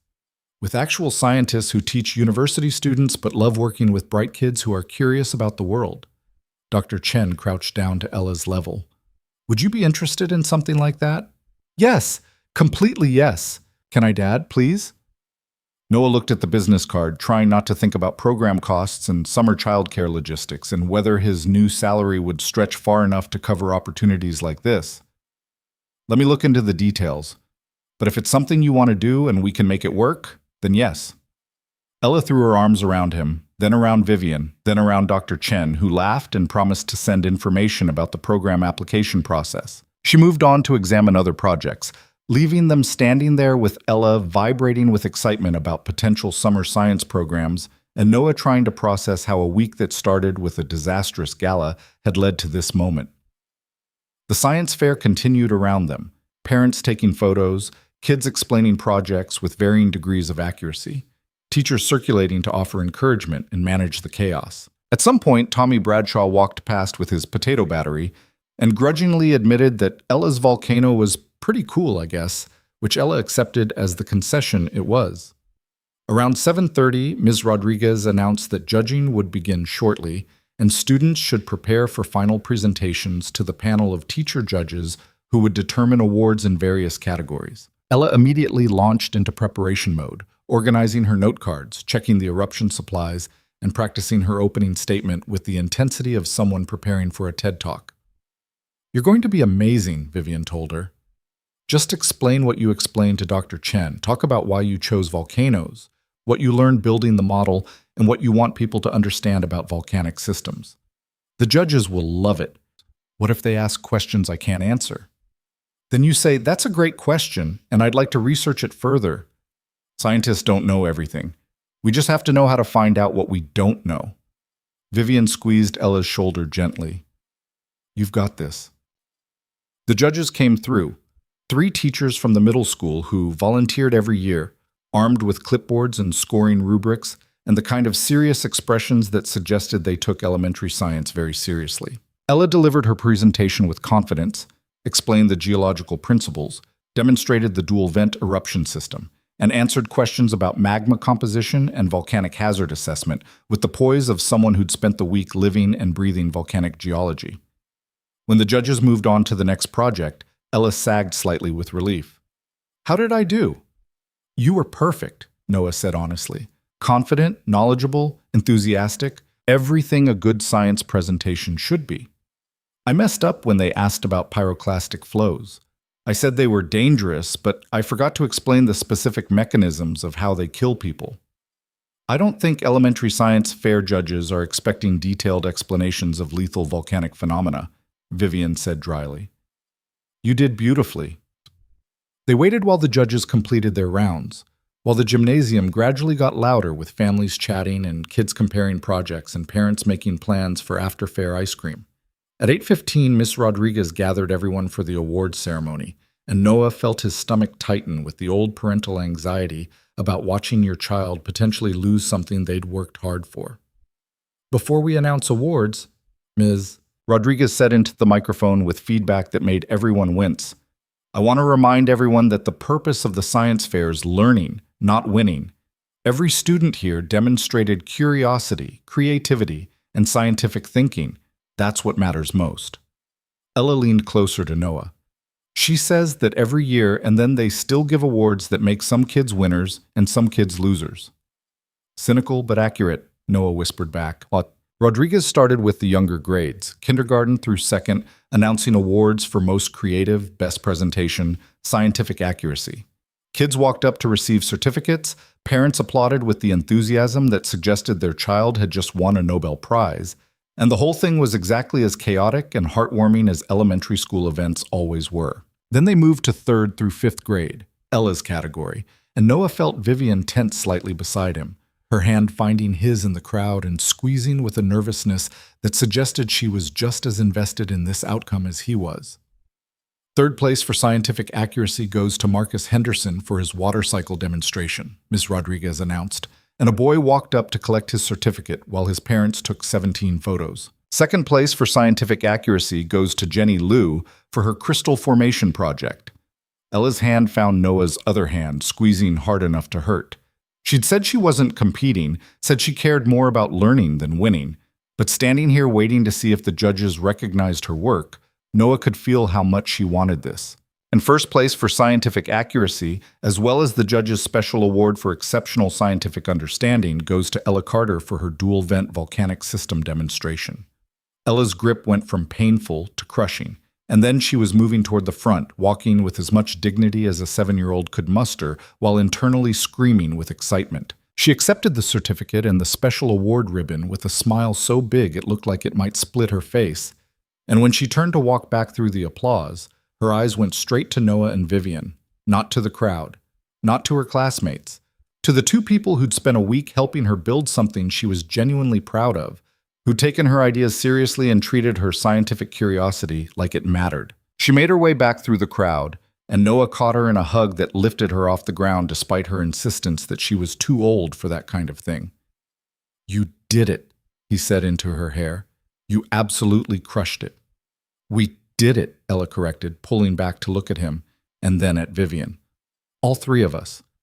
I couldn't have done this without help. You did the learning. We just helped with construction." Vivian was blinking rapidly, and Noah realized with some surprise that she was fighting tears. "This is all you, Ella. Your curiosity, your hard work, your ability to explain complex science in ways people can understand. Be proud of yourself." "I am proud, but I'm also grateful." Ella looked at both of them with an intensity that seemed too mature for 7 years old. "You showed up when you didn't have to. You helped when it would have been easier not to. That matters just as much as the award." The ceremony continued around them. More awards, more applause, more parents documenting their children's achievements with the dedication of professional photographers. But Noah was only partially aware of it, too focused on the moment happening in their small circle. On Ella holding her awards, and Vivian wiping discreetly at her eyes, and the profound sense that something significant had just occurred that had nothing to do with science fair ribbons. Eventually the ceremony ended, families started packing up projects, and the gymnasium slowly emptied into the parking lot, where the spring evening was just beginning to cool into actual comfortable temperature. Noah helped Ella carefully pack the volcano into his car while she clutched her awards and made plans to show them to Mrs. Chen, who was definitely going to want to hear the entire story. "Ice cream?" Vivian suggested as they finished loading. "I know a place that's open late and makes ridiculous sundaes that are probably terrible for you, but taste amazing." "Yes." Ella didn't even wait for Noah to confirm, just assumed this was happening. "Can I get the one with the brownie pieces and the caramel?" "You can get whatever you want. You just won a science fair." Vivian looked at Noah. "Unless you have other plans?" Noah thought about the evening stretching ahead, putting Ella to bed, sitting alone in his apartment trying to process the week that had transformed his professional life and complicated his personal life in ways he still didn't know how to navigate. Then he looked at Vivian, at the hope in her expression that suggested she wanted this evening to continue, wanted to be part of the celebration instead of watching from the outside. "Ice cream sounds perfect," he said. They ended up at a place called Sweet Dreams on the edge of downtown, the kind of family ice cream shop that had been there forever and served portions that defied common sense. Ella ordered her caramel brownie monstrosity, Noah got something with coffee and chocolate, and Vivian surprised them both by ordering the kid's size vanilla with sprinkles. "Vanilla?" Ella looked betrayed. "You can get any flavor you want and you choose vanilla?" "I like vanilla. It's underrated." Vivian accepted her small cup with the same seriousness she probably applied to billion-dollar contracts. "Also, I'm not 7 and don't have the metabolism to handle the sundae you just ordered." They found a table outside under string lights that were just starting to come on as the evening darkened, and ate ice cream while Ella recounted the entire science fair experience with the detailed enthusiasm of someone who needed to process it all verbally. And when Dr. Chen said I had better understanding than college freshmen, I thought maybe she was just being nice. But then she gave Dad her card and said I should apply for the summer program, which means she actually meant it. Ella took a massive bite of her sundae. Can I really apply? Is it expensive? Will it interfere with your new job schedule? We'll figure it out, Noah said, and meant it. The new director's salary would help, and if the summer program was something Ella genuinely wanted, they'd make it work somehow. If it's important to you, we'll find a way. Everything's important to me, that's my problem. Ella grinned. Mrs. Chen says I have too many interests and not enough hours in the day to pursue them all.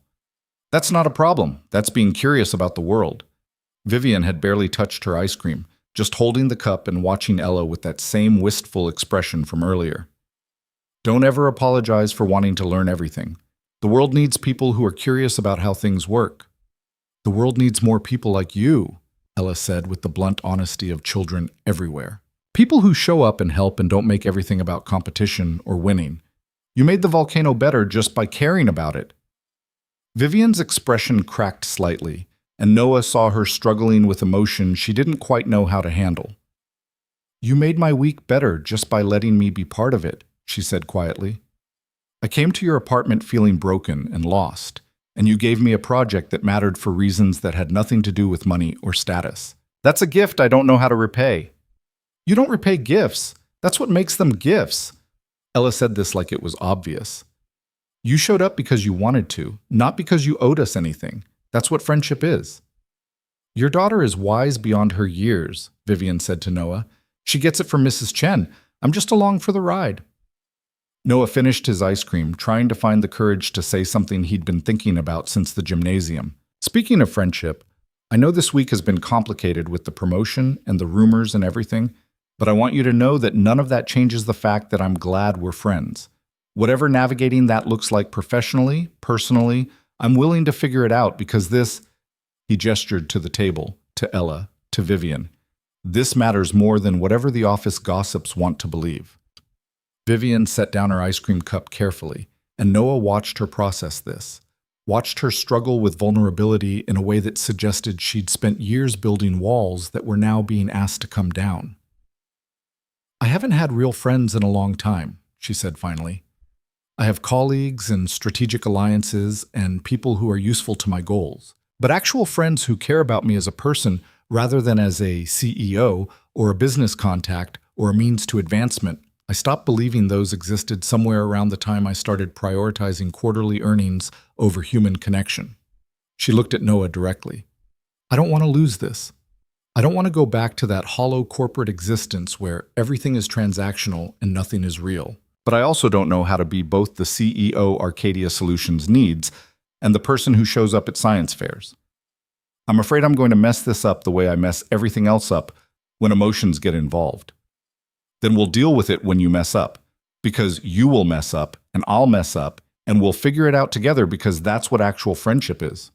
Noah leaned forward. You don't have to be perfect, Vivian. You just have to be honest about what you want, what you're struggling with, when the professional stuff is bleeding into the personal stuff in ways that need to be addressed. I'm not expecting you to have all the answers. I'm just asking you to show up and try. Like you showed up for me at the gala. Exactly like that. You were drowning and I threw you a life raft. Now we're both trying to figure out what happens next, and maybe we figure it out better together than either of us would alone. Vivian was quiet for a long moment, and then she smiled, small and uncertain, but genuine. Okay, I'll try.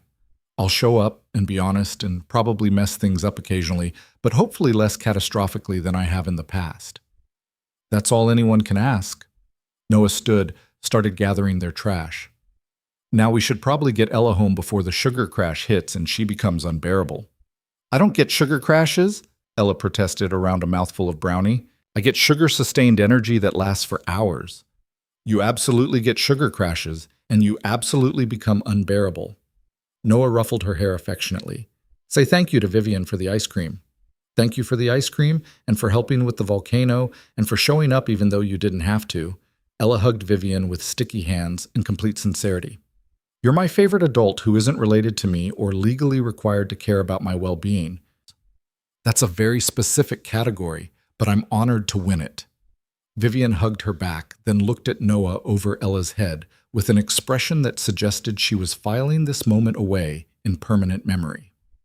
They walked to their cars through the cooling evening, Ella chattering about plans to research pyroclastic flows more thoroughly, and maybe do a volcano project again next year with improved eruption mechanisms. Noah listened with half his attention, the other half focused on Vivian walking beside him, on the way she'd integrated into his life so completely in just 1 week that her presence felt natural rather than extraordinary. At his car, Vivian paused before heading to her own vehicle. About Monday, at work, I mean. We should probably establish some boundaries. Make sure we're maintaining professional separation so Vance and the board can't claim inappropriate favoritism. What kind of boundaries? Standard director-level protocols. You report to Claire for scheduling. We communicate through official channels for project updates. Personal conversations stay outside office hours. Vivian's voice was steady, but Noah heard the reluctance in it. I don't want to create distance, but I also don't want to give anyone ammunition to undermine your position. That's fair. Professional at work, personal outside of it. We can do that. Noah opened the car door, helped Ella climb into the back seat with her awards. Though for the record, I think it's ridiculous that we have to perform professional distance just to prevent people from assuming the worst. Welcome to corporate politics, where perception matters more than reality and everyone's waiting for you to confirm their ugliest assumptions. Vivian smiled, but there was something sad in it. I'm sorry you have to navigate this because of me.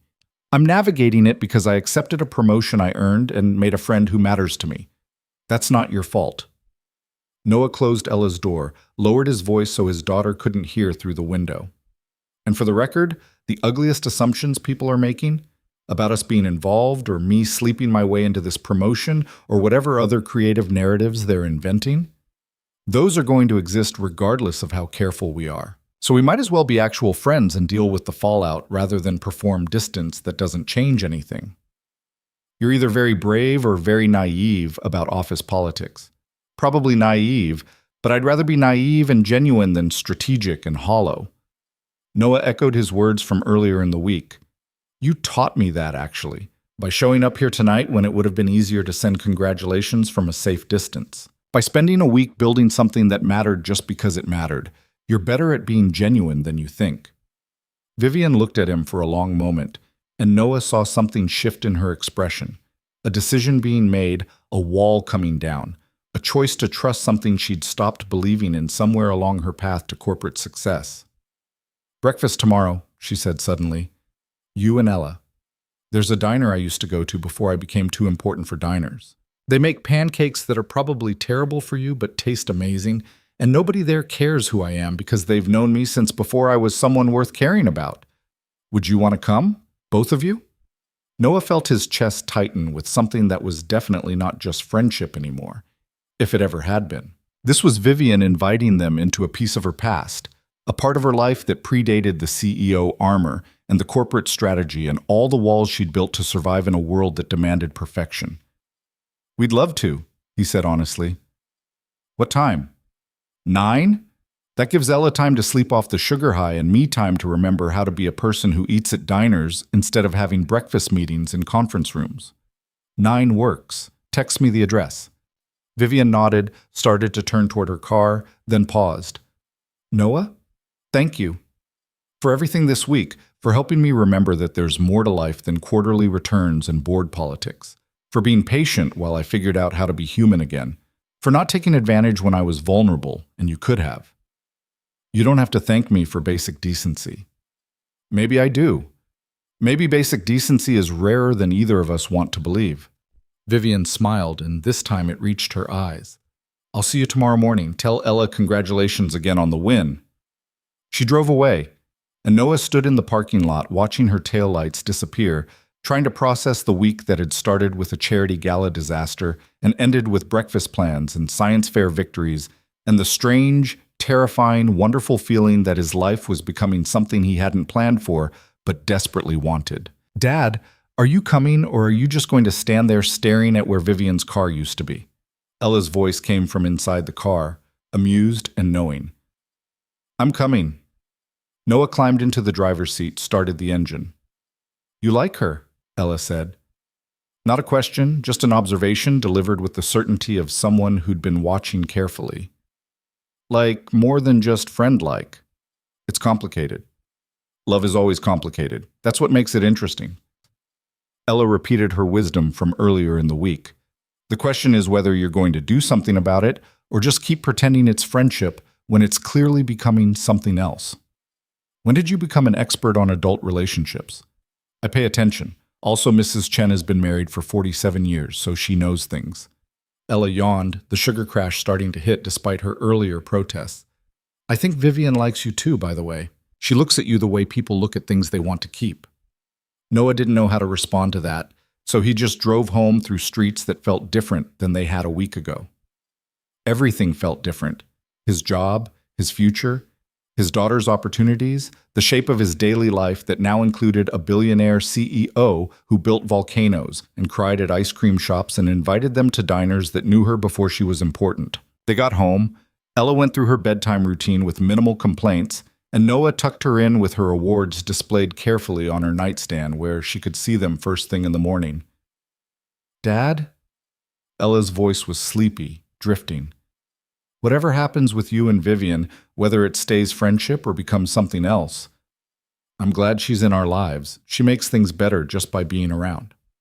She does, Noah agreed quietly. Sleep well, sweetheart. You earned it. He left her door cracked open, went to his own room, and lay in bed staring at the ceiling while his mind refused to settle. Monday would bring professional complications and board scrutiny and the careful navigation of being friends with someone who was also his boss.